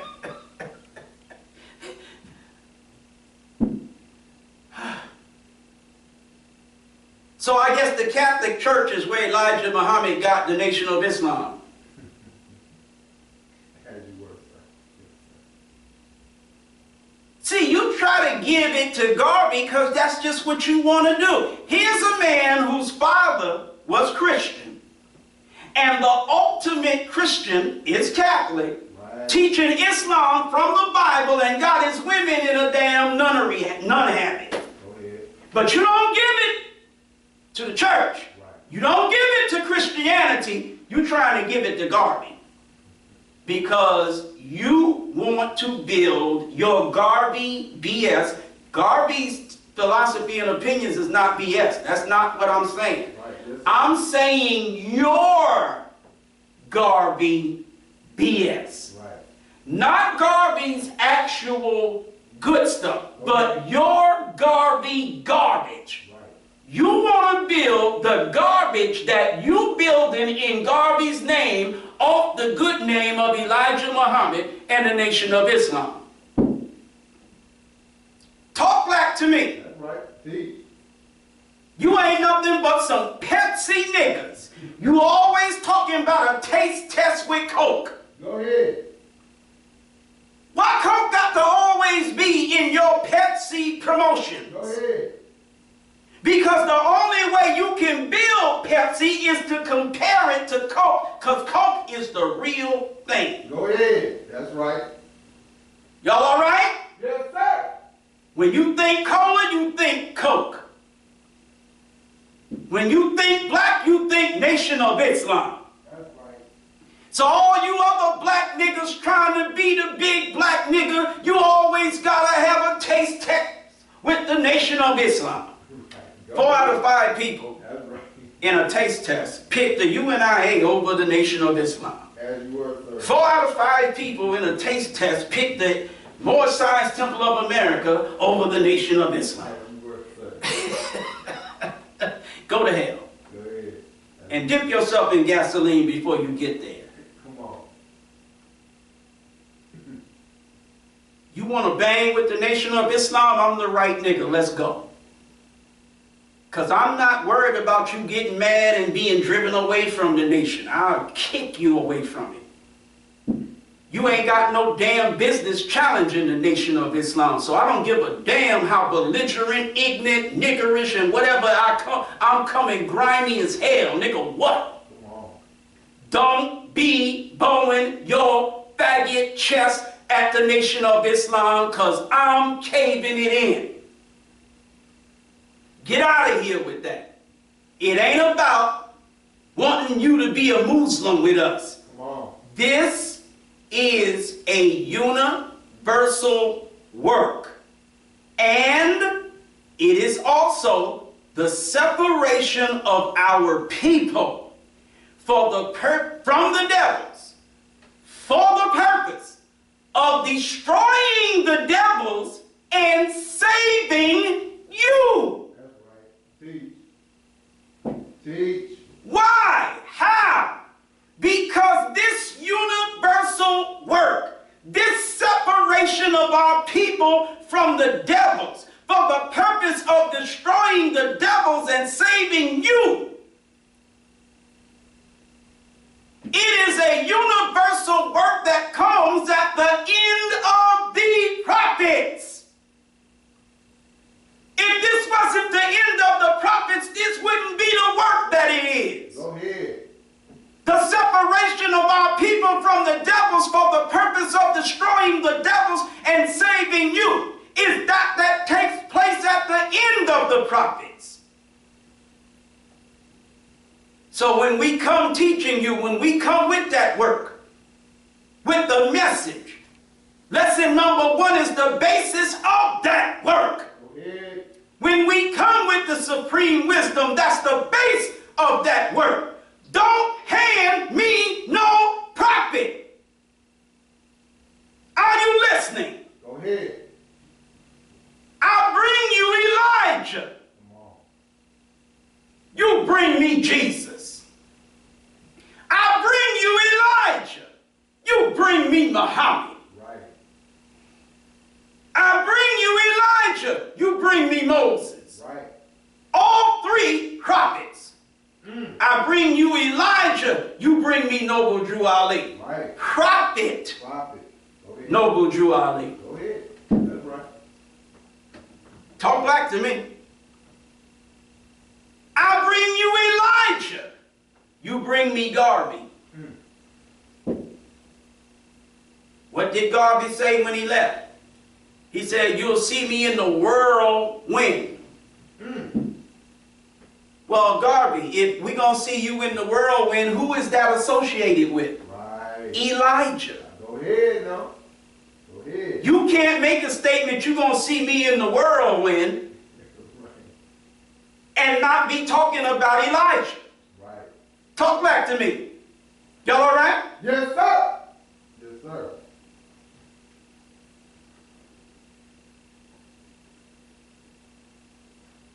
You begin teaching us Islam as that one, not Garvey, but Ali. You begin teaching us Islam for the first time since we've been here in the hills of North America. Y'all all right? Yes, sir. Hello. You're doing a great work. You laying somewhat of a foundation. You're the first person introducing us to Islam. Okay? Y'all all right? Yes, sir. But the message you're bringing, no matter how you want to slice it, it's a message of the prophets. Right or wrong, it's a message of the prophets. We're at the end of the prophets. Come on. Talk black to me. You are calling yourself a prophet. Go ahead. But we're at the end of the prophets. Yes, sir. Teach. We don't need no prophet. Teach. Talk black to me. Teach. But when you have been shaped and molded and formed by a world that is the world of the prophets, it's actually the world of the devil. Go ahead. But I'm saying it's the world of the prophets because during the period of the devil's world, you don't get God, you get the prophets of God in the absence of God. Go ahead. Are you with me? Yes, sir. Teach. Your Holy Quran says this specifically. Right. Iblis, who is the same as Shaitan, it's just 2 different levels of development. Iblis is given respite Yes, sir. until the day that the people that Iblis is the enemy of are raised. He's given respite till the day of resurrection. Go ahead. Right? Yes, sir. That's right. It's Iblis's world. And the Muslims is just some squirrels trying to get a nut.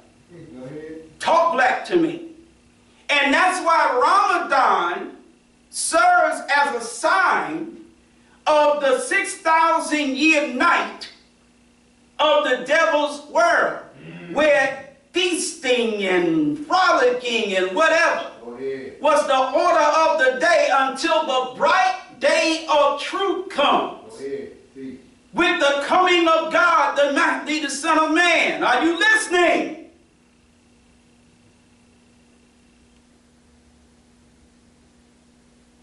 Ramadan and the fast of Ramadan,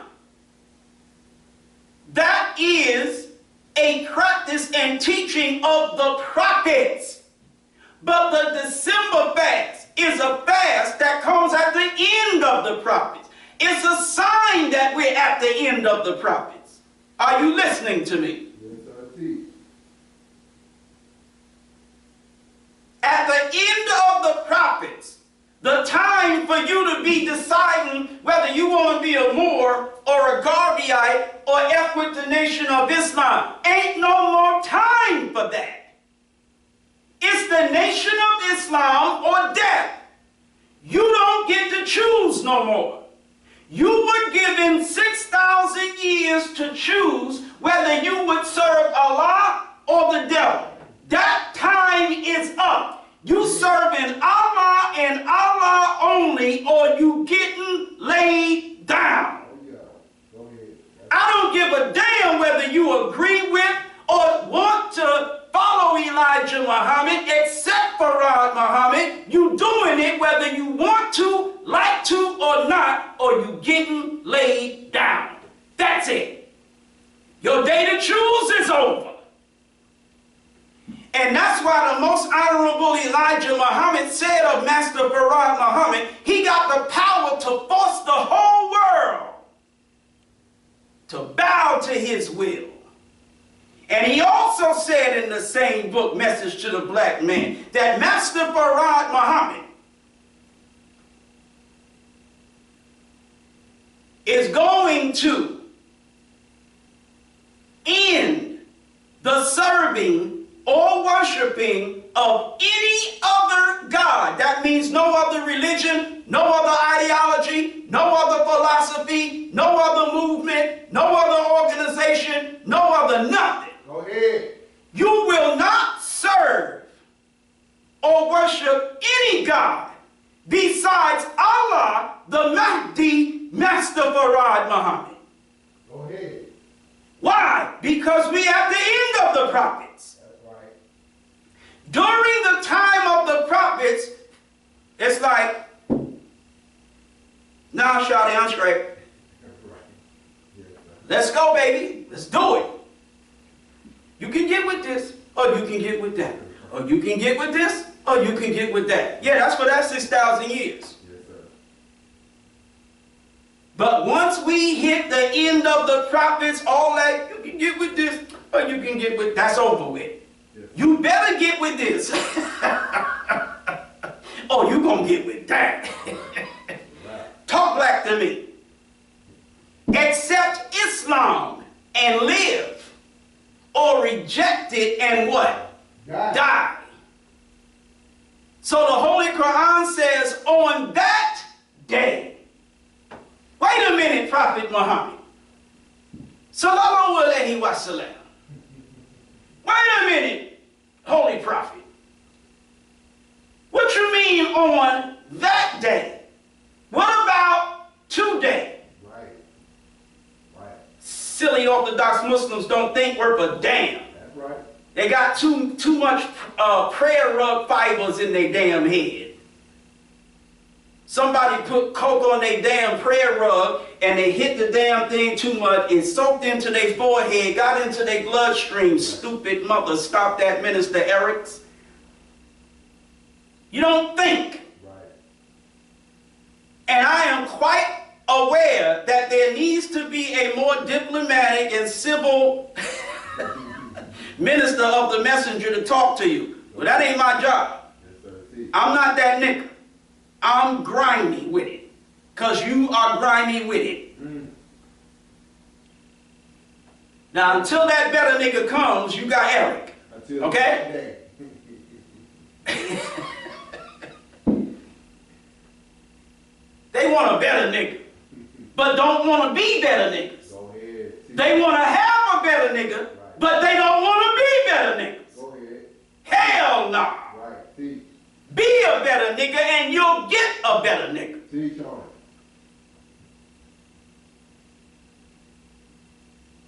it. Teach. Pissing all over the Nation of Islam, Master Farad Muhammad, the most honorable Elijah Muhammad, and you think ain't no golden shower coming back at you?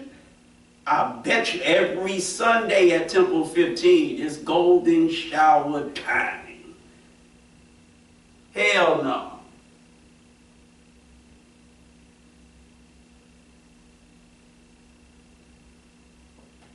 We at the end of the prophets. Yes, sir. The Holy Quran makes it clear. On that day. If you say, whoever brings a religion other than Islam on that day, it will not be accepted from him. Go ahead. Future tense. Okay, Prophet Muhammad, so what you're saying is, whoever brings a religion other than Islam today, As it were. it may be accepted from him. Right? Yes, sir. Talk back to me. Right. What proof do we have? Well, the Holy Quran says those who are Christians and the Sabians and the Jews and whatever, That's correct. That's right. And the believers, yes, sir. whoever of them, blah, blah, blah, blah, blah, blah, blah, blah. In other words, the Holy Quran says that Allah is not going to judge between the people until the day of resurrection. Yes, sir. The Holy Quran says, look, Christians, judge by what has been revealed to you. Jews, you judge by that which has been revealed to you. Muslims, you judge by that which has been revealed to you. Right. The Holy Quran is making it clear, look, we accept all the prophets, all the scriptures, it's all from Allah, we down with it all. Right. Y'all that want to make a difference and a distinction between the prophets, do you. We doing us. We'll see you on the day of resurrection. Allah will judge between us. Yes, sir. That's right. You with me? Yes, sir. Teach. Well, when will Allah judge between us? On that day? Yes, sir. So when we reach the end of the prophets, Go ahead. if you come with a religion other than Islam, when we reach the day of the end of the prophets, Right. your Judaism ain't being accepted. Come on. Your Christianity ain't being accepted. Come on. Your nothing else is going to be accepted. Come on. Now today, do you. Right. But there's a day coming, we gonna do you. We meaning the scientists of Islam, Come on. who are going to bring about the removal of this world. Teach. We're not going to do you right now, because we gave this world respite till the day of resurrection. So you can do you right now. Yes, sir. Teach. But there's a day coming, my nigga, my cracker, my whatever. There's a day coming. You won't be able to do you no more. Go Because ahead. we fitting to do you. Come on. One of us is going to put our foot on land and the other foot on water. Go ahead. And the declaration is going to be made, life as we have known it will be no more. Come on. Go Talk black to me. ahead. Teach, brother. Teach.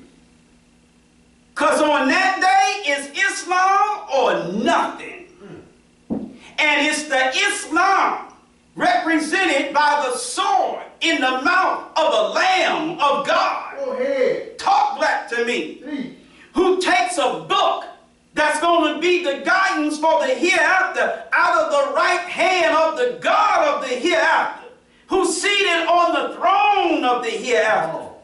Because behold, or I beheld until the thrones, meaning of the world, were cast down, and the Ancient of Days did Come sit. on. The ancient of days. He had hair like lamb's wool. That's right. His feet were like brass that had been burnt in an oven. Come on. Talk Go ahead. black to me. Teach on it.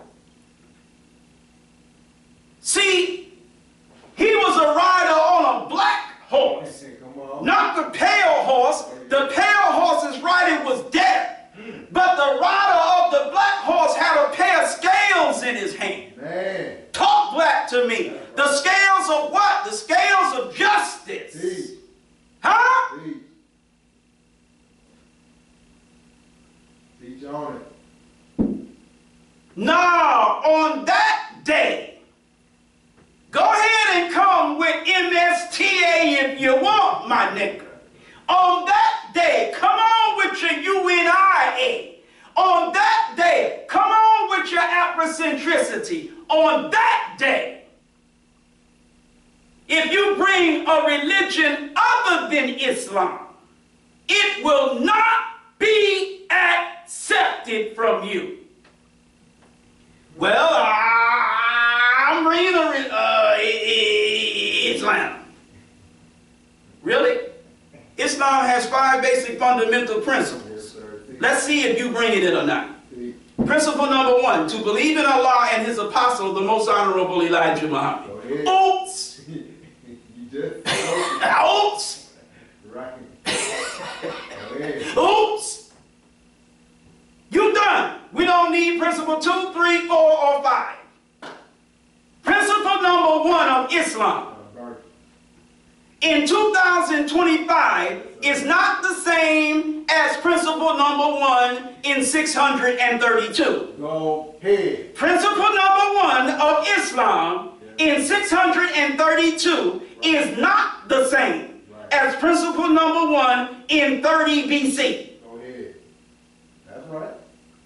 Principle number 1 of Islam in 30 BC is not the same as principle number 1 of Islam 2000 BC. Go ahead. That's right. See. It's the same principle, principle number 1. Right. But it has a different application. Yes, sir. See. Same principle. Right. 2000 BC, to believe in Allah and His apostle, Musa.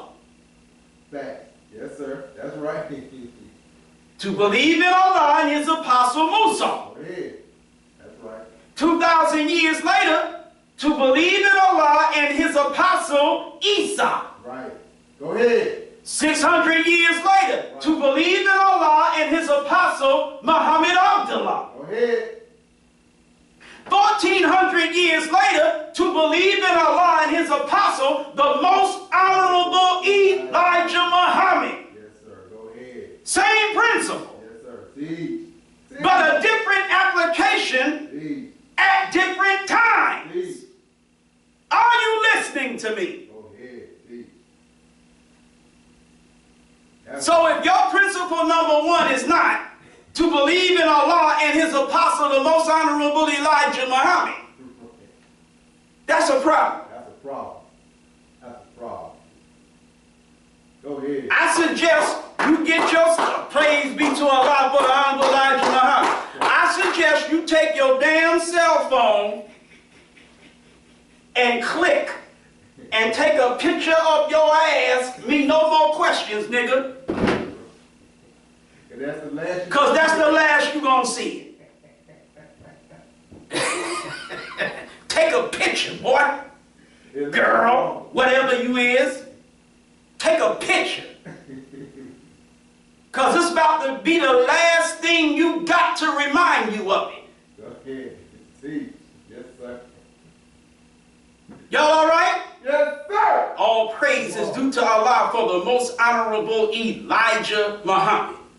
We at the end of the prophets. That's right. What did all the prophets predict? The coming of God. That's right.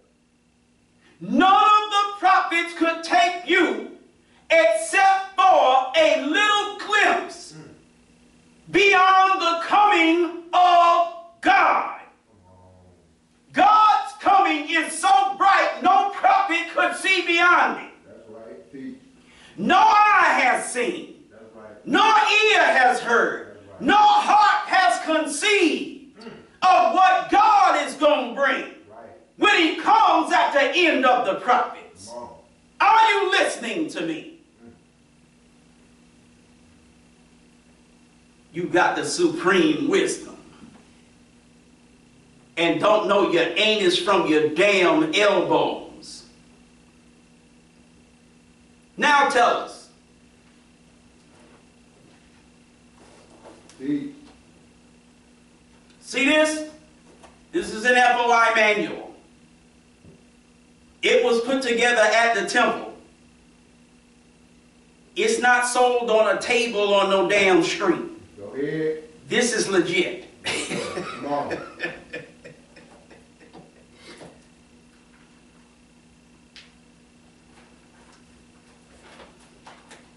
You can't down. Now let's go to the understanding born degree. Go ahead. Yes, sir. Why did I say it in 5% language? Because a lot of 5%ers done got real stupid today. Yes, sir. Understand born. Mark. Understanding born. Right. Come on. That's what some of you niggas need. Right. You need understanding to be born. Go ahead.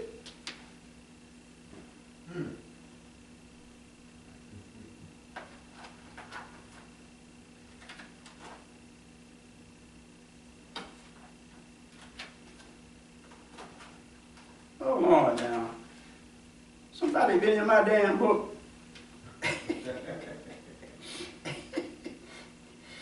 What the hell? Oh well, I guess this is the reason why you got to have it memorized.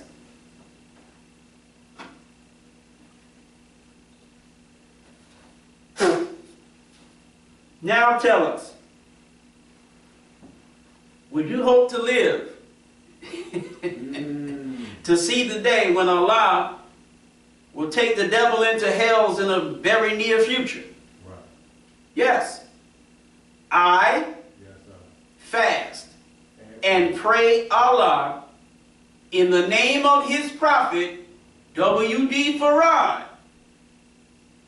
that I live, that you what? Live.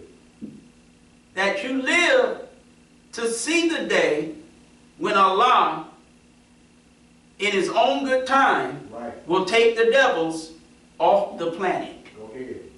Now, that sounds like some reasonably acceptable language, doesn't it? Right. Think about it. Take the devils off the planet. That doesn't sound violent, does it? Go ahead. It doesn't sound bloody. Right. It doesn't sound genocidal, does it? No, no. Let me assure you that take the devils off the planet refers to unspeakable, Right. unimaginable, unfathomable violence, That's extinction. genocide. Yes, sir.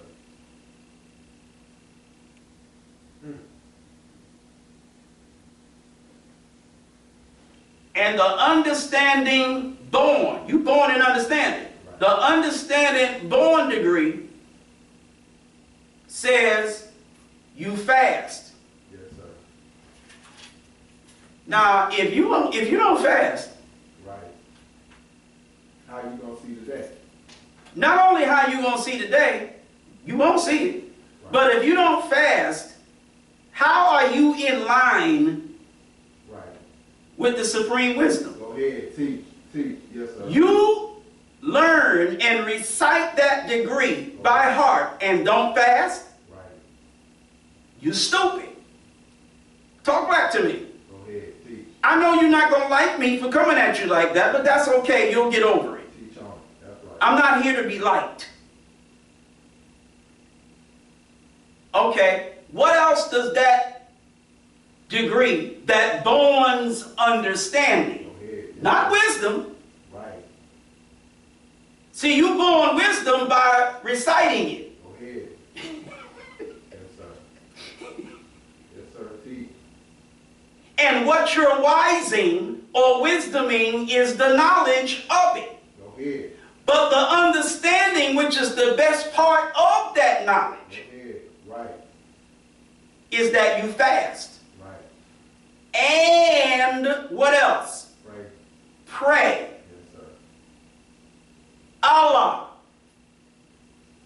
in the name Yes, sir. of his prophet W.D. Farad. Go ahead. You got supreme wisdom. You don't fast. Right. You don't pray. According to the understanding that's born in that degree, you're supposed to be praying Yes, sir. and fasting Yes, sir. to live to see the end of the prophets Right. Yes, sir. that you're in. You know, Yes, sir. the ultimate end. You're already in the end, but I'm talking about that ultimate end. where everything that they prophesied is fulfilled. Yes, sir. Most of what they prophesied has been fulfilled, but there's still that little bit left. Yes, sir. Teach. You fasting and praying to see that little bit left. Yes, sir. The devil ain't been taken into no hells. Go ahead. He has not been removed or taken off the planet. He's still here and still giving us hell. Go ahead. That's Talk back to me. That's right. Come on. Teach. Now, remember the understanding that's born in the Greek. Yes, sir. Do you hope to live to see the day when Allah will take the devil into hells in what? A very near future. This ain't talking about nothing distant. Go ahead. Very near future. Ain't nobody got time to be dying Go ahead. before this happens. Go ahead. Teach. The lesson specifically says in a very near future. So if I stand here and say enough is a goddamn enough with the freaking waiting, let's go. Yes, sir. What the hell did you give me a supreme wisdom talking about a very near future for if I'm 60-something years old and gonna end up dead for it goddamn happen? Come on. Teach. Hell no. Teach. Go ahead. See, this is why I say if I was Master Farad Muhammad, I'd have got rid of me long ago. Them niggas think I'm playing. I would have gotten rid of me. Yes, sir. But I am what the hell I am. And I mean what the flock I say. You don't give me no understanding born degree or 39. You don't give me lesson number 2 talking about no very near future. And because them goddamn niggas won't accept Islam, you going to make me wait. I done already put 40-something years in. And then you going to make me wait until I freaking die before they freaking decide they want to accept Islam. I ain't with that. Yes, sir. Teach. I'm not with it. Go ahead. It shouldn't have said very near future. Go ahead. Go ahead. Very near future mean these goddamn niggas have had almost 100 years. That's enough. Let's go. Come on. That's what it means to Eric. Will I submit my will to his? You damn right. What choice do I have? Yes, sir. But am I down with that? No. Go ahead. The hell with them. You had 100 years. Die, goddammit, or come on into the Nation of Islam. Period. I do not want to die before I see Allah take the devils off the planet. Go ahead.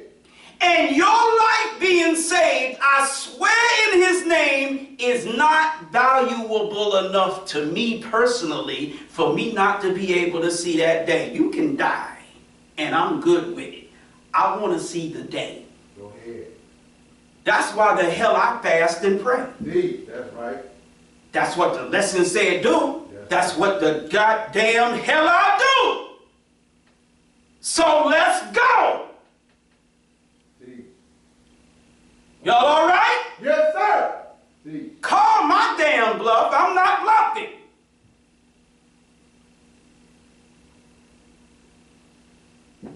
We read these lessons, some of us even recite them, Come on. and don't born no understanding of them.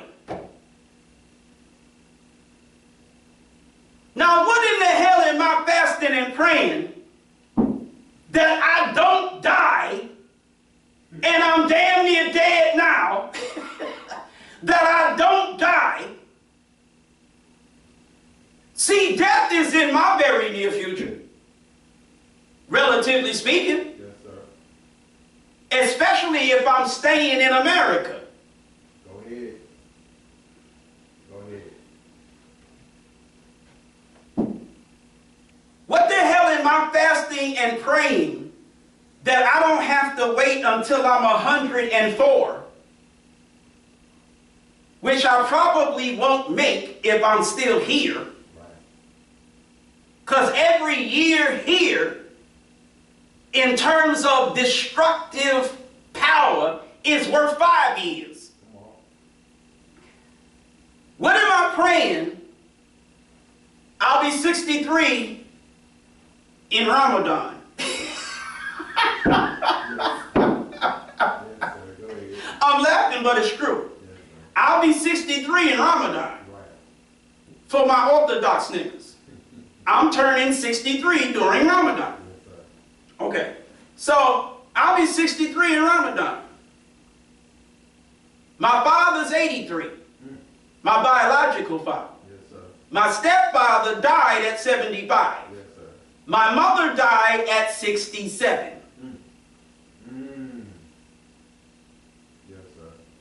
So, am I going to live as long as my father? Or long as my mother? Yes. Or as long as my stepfather in between my biological father and my mother? Yes, sir. Dad is 83, he's still kicking. Yes, sir. He ain't kicking as high, but he kicking. Got a little kick left. Yeah. Which reminds me, I need to call Pop. Yes, sir. I ain't talked to Pop this year yet. But listen. Worst case scenario, I go like Mom. That means I got 4 years. If I'm going like Step Pop, that means I got 12 years. Yes, sir. Yes, sir. If I don't go as long as my Pop, Right. hopefully he got another 80 years. Right. But if I don't go as long as Pop, if I just go as long as he has gone thus far, all I got is 20 years. Yes, sir. Excuse me? Right. I'm not interested. Very near future. I'm holding you to that. Don't tell me that if you don't mean it. Go ahead. Very near future. Yes, sir. See. Now, why am I fasting and praying that in a very near future, I don't want to make it to 65 without this happening? Go ahead. If I got to wait till 64, I'm complaining. Yes, sir. Go ahead. 70 is out of the question. Hell no. Yes, sir. Don't even think about no damn 80s. For what, niggas? No. Not if my will is done. Yes, sir.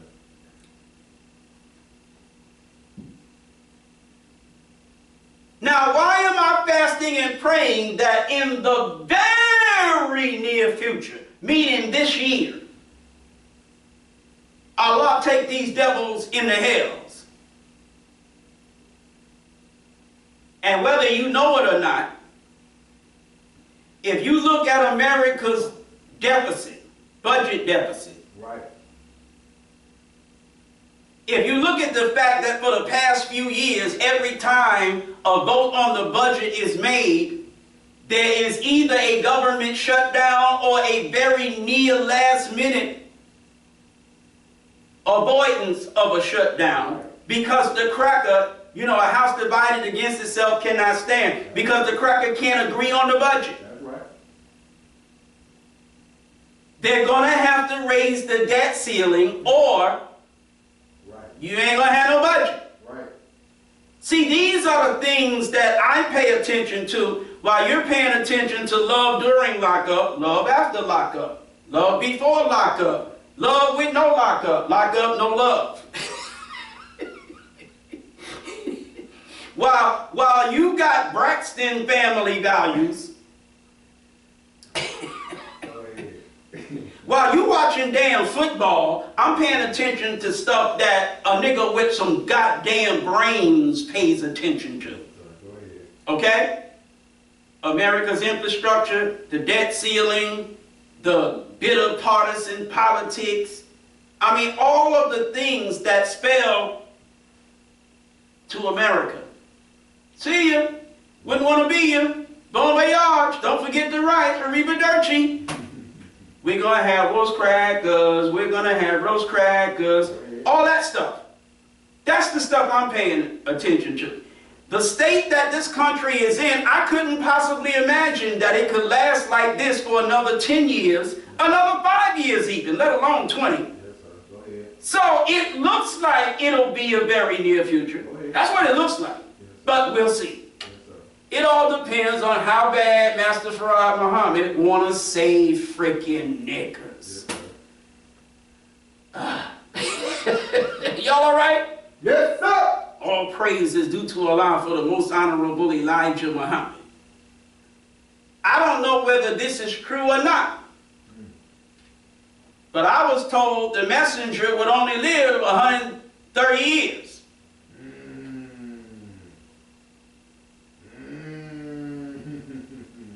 What's 3 and 25? 128. Yes, sir. I heard the messenger say today, look, he said it right there while I was fixing the videos. Y'all wasn't listening to him. The messenger stressed the point, Moses is the one that destroyed Pharaoh. That's right. Yes, sir. That's what happened. Actually, I was told 134, but I would rather like you listen. Give me them 4 years. 130 good. So everything, prophecy, everything points to very near future. Yes, sir. That's right. Y'all all right? Yes, sir.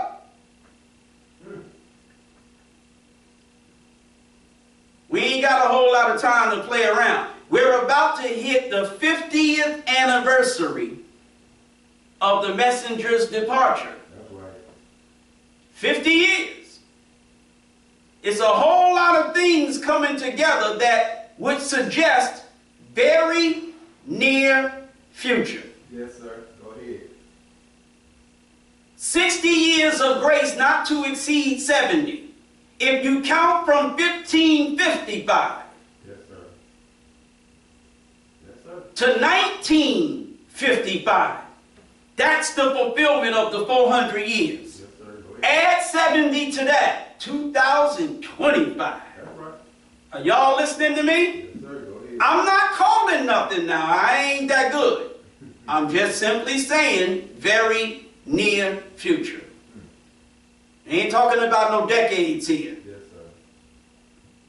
Why do I fast and pray that I live to see Allah take the devil into hell in a very near future? Yes, sir. Well, the next question answers that. And what will your reward be with regards to the destruction of the devils? Yes, sir. Peace, Yes, sir. happiness. Come on. I will give all that I have All that I have. Yes, sir. and all that is within my power. How many Muslims give all they have? Very few. Yes, sir. How many Muslims give all that they have in their power? Come on. Very few. Damn near none. Yes, sir. Talk back to me. That's right. See. I'm broke as hell. Yes, sir. But $400 of my paycheck is going to charity. Go ahead. That's why I'm broke as hell. Yes, sir. See. I ain't got no money. I got $100 in one savings account, and $100 in my other savings account. And I worked an average of approximately 90 hours a week, and I made $92,000. Yes, sir. And ain't got no money, $100. because I keep giving it to the temple. Yes, sir. Go ahead. That's right. I sold the house and walked away with $110,000. Yes, sir. I ain't got no money. Y'all all right? Yes, sir. I give all I have. I give all that's within my power. To see this day, to see it, Yes, sir. Not for it to happen after I die and say, oh, Minister Eric was a great guy. He really worked hard for this. If he could only have seen that. Hell no. Yes, sir. See, I done what I did to see it see, with my mother Fletching glasses on. see. Yes, sir. When it happened, this me. Praise be to Allah for the most honorable Elijah Muhammad. That's what my reward is supposed to be. I don't give a damn about being spoken well afterwards. No. I don't want to die. I want to live. I want to see it with my glasses on. Yes, sir. And I'm going to up these 1.5s to 1.75 so I can really see it. Damn. This is bomb as hell. Y'all all right? Yes, sir. All praise is due to Allah for the most honorable Elijah Muhammad. But you got supreme wisdom. You ain't fasting. You ain't praying. And the supreme wisdom says that it's very near correct. Well, what's the correction? Well, one of the clear corrections is we don't fast and pray Allah in the name of his prophet W.D. Farad. We fast and pray Allah in the person of Master Farad Muhammad. Yes, sir. Are you listening to me? That's right. That's the correction. Right. What else you think needs to be corrected? Come on. And like what? Come on. The Nation of Islam is all wise and does everything right and exact. Yes, sir. So why would the lesson read, we pray, fast and pray Allah in the person of Master Farad Muhammad, when the prophets predicted that he would not make of himself any reputation? Go ahead. Teach. Teach on it. That's right. So in order to be in exact accordance with the prophet's predictions, instead of saying in the person of Master Farad Muhammad, we say in the name of his prophet, W.D. Farad. Yes, sir. How the hell is he Farad? I don't give a damn about the W or the D. How the hell is he Farad if we ain't at the end of the prophets? Right. Go ahead. And if we at the end of the... See, Farad and prophet don't even go together. Come on. You can't be prophet Farad. Come on. What the hell are you talking about? See, that was one of those dings. Yes, sir. Teach on it. Teach on it. Right. So for the first time, because of that ding as I was talking, I realized you can't be both prophet and Farad at the same time. Right. If you're a prophet, you ain't Farad. That's right. If you're Farad, you ain't no prophet. Go ahead. Teach. Because Farad don't come to the end of the prophets. Go ahead. Talk black to me. End of the prophet. At the end of the prophets. Yes, sir. That's right. The end of one thing represents the beginning, early morning of another thing. Yes, sir. Yes, sir. Talk back to me. That's right. We didn't even realize when we called him Prophet Farad. That's like calling him African American. You can't be African and American. You can't be American and African. Yes, sir. What the hell are you talking about? You can't be prophet and Farad. Go ahead.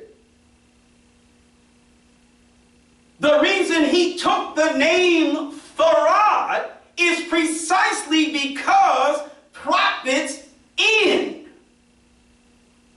He took that name, the messenger teaches, to correspond with the time that we live in. That's right.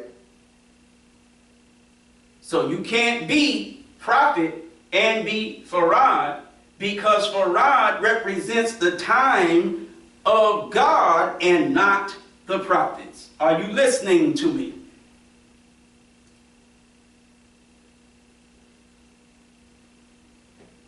If you really understand the supreme wisdom of the Nation of Islam, you will stop playing with Islam. Those of you who have accepted it to whatever degree, you'll stop playing with it. You'll stop being so non-serious about it. This is no time for you to be experimenting with a bunch of craziness. This is a time for you to be tightening up and getting yourself together. Yes, sir. Y'all all right? Yes, sir.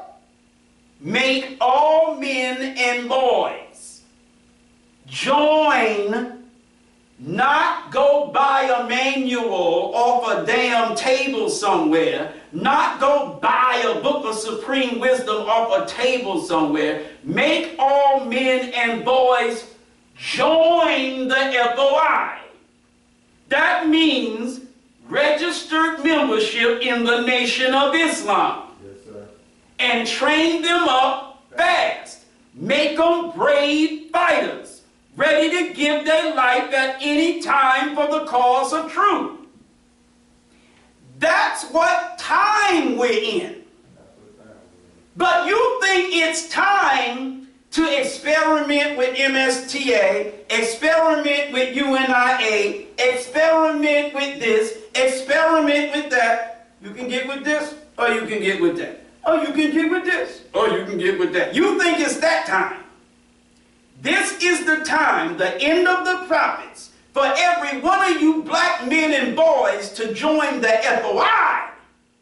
Why? Because a fruit is the best. Go ahead. He's constantly training and conditioning himself to meet and overcome all obstacles in his path.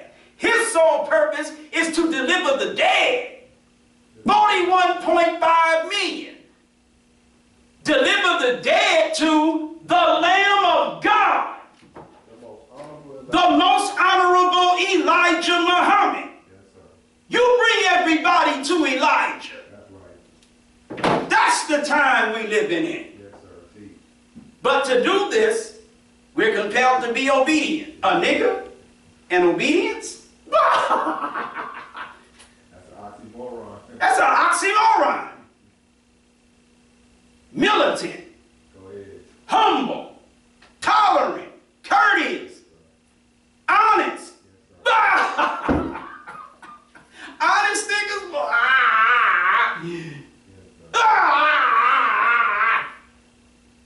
Dependable. Dependable niggas? That's why you don't want to join the FOI, because of all the things I just said. Yes, sir. You don't want to do that. Yes, sir. Fruit is obedient to the laws of Islam and those in authority. You don't want to do that. Go ahead. You don't mind having the supreme wisdom, the messenger's books, teachings, and whatever, but you don't want to obey the laws of Islam, and you sure as hell don't want to obey those in authority. Yes, sir. You don't want to do that. His conduct is militant. Yes, sir. Some of y'all are just totally and completely lost the militance in your conduct. You always talking about brotherhood, unity, and all of this old stuff. Yeah, brotherhood and unity, but it better be based on militance, Go ahead. or I'm not interested. Go ahead. I don't give a damn about you being my brother in Islam if we ain't militant. I didn't accept Islam for us to be no goddamn brothers without no militants. We're militant. We're radical. We're revolutionary. Go ahead. That's the spirit of Islam right now. I'm not interested in us just sharing each other's Muslim brother company. Good conversations about Islam on the damn telephone. Get the hell out of my life with that garbage, man. Sitting down, eating a bean pie together. Hell no.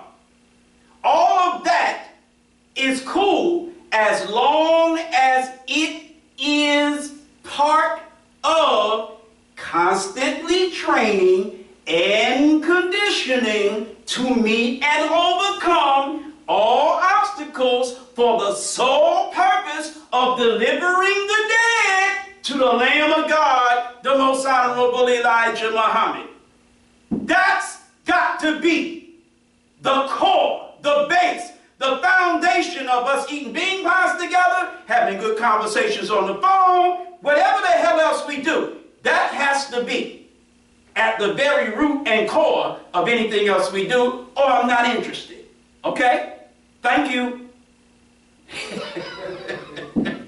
Have a nice day.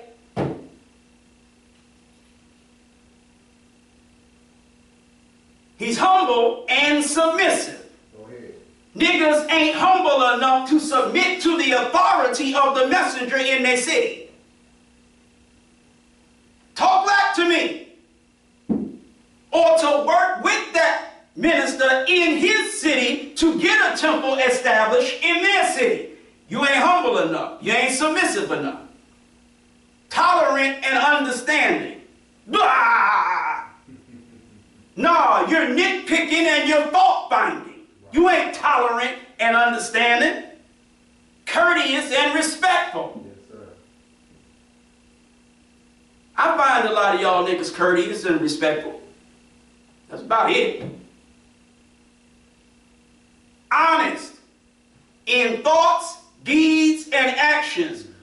Boo-ha-ha, boo-ha-ha. No, you're not. You some of the backstabbingest, throat-cuttingest, slack-talkingest, backbitingest, agenda-havingest niggas you ever wanted to see in your damn life. You ain't honest in your thoughts, deeds, and actions. Alert. Them niggas? Alert? Can't be alert for the weed, bro. I'm talking about the Muslims. Damn everybody else. I got you. Yes, sir. Alert? Them niggas alert? Yes, sir. They don't know how many minutes there are in a year. Yes, sir. They don't know how many minutes there are in a day. 1,440. Yes, sir. They don't know how many minutes there are in a month. I mean, they're not crunching no numbers, brother. Yes, sir. That's right. All they want is to have Muslim company and do for self. Right. That's it. Praise the holy and righteous name of the messenger. Idiot niggas. Yes, sir. You ain't alert. Alert and dependable. You can depend on them. The hell you can. The only thing you can depend on these niggas for is to not be dependable. Go ahead. You can count on them not being counted on. Talk back to me.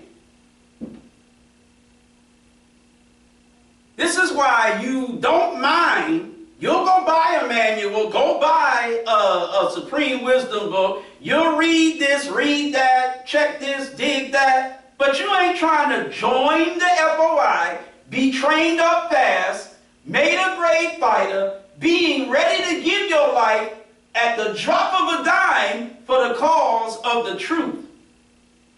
You ain't trying to be that. You ain't even built like that. Go ahead. Talk black to me. You don't want for your sole purpose to be to get the millions upon millions of us and deliver them to the Lamb of God, the most honorable Elijah Muhammad. You don't want to accept him as that. So you don't want to bring nobody to him. You don't even want to come to him yourself. But it's okay. Do you? But remember, if you ever watched a Minister Eric Muhammad lecture, you ain't going to be able to claim nobody told you, because I have consistently done so. Write your letter. Get your X. Yes, sir. That's Stop procrastinating. All those written in the book of the Lamb, those are the ones that get saved. Y'all all right? right. Yes, sir. I'm not talking about no damn notebook with Stephen Johnson's name in it. That's not what I'm talking about. I am saying that unless you register with your own, you belong to the white man. I heard the messenger say it this morning. I'm not making none of this up. That's right. The messenger said, there is no black nation that can demand you be released by the white man, as long as you go in the names of the white man. You have got to write your letter, process, register with your own black nation. Yes, sir. You must do that. Because as long as you go in the devil's name, you are the devil's property. Okay. How many times have we said it? Over and over and over again. But you don't realize this is the end of the prophets. Come on. So you still acting like we in the time of the prophets, which means that we still got time to BS and play around. You had time to BS and play around because that time was given to the devils. But the devil's time is now up, which means the BS of and the playing around of the devil is over. You are now in the time where if you bring a religion other than Islam, and today, principle number one is to believe in Allah and His apostle, the most honorable Elijah Muhammad. You are now living in that day. You will accept Master Farad Muhammad and the most honorable Elijah Muhammad and membership in the Nation of Islam under the leadership, teaching, and guidance of the most honorable Elijah Muhammad and live. Or you can reject it for anything else you choose and die. The end of the prophets. Thank you for listening. And assalamu alaikum. Well, ladies and gentlemen, All praise is due to Allah for the most honorable Elijah Muhammad.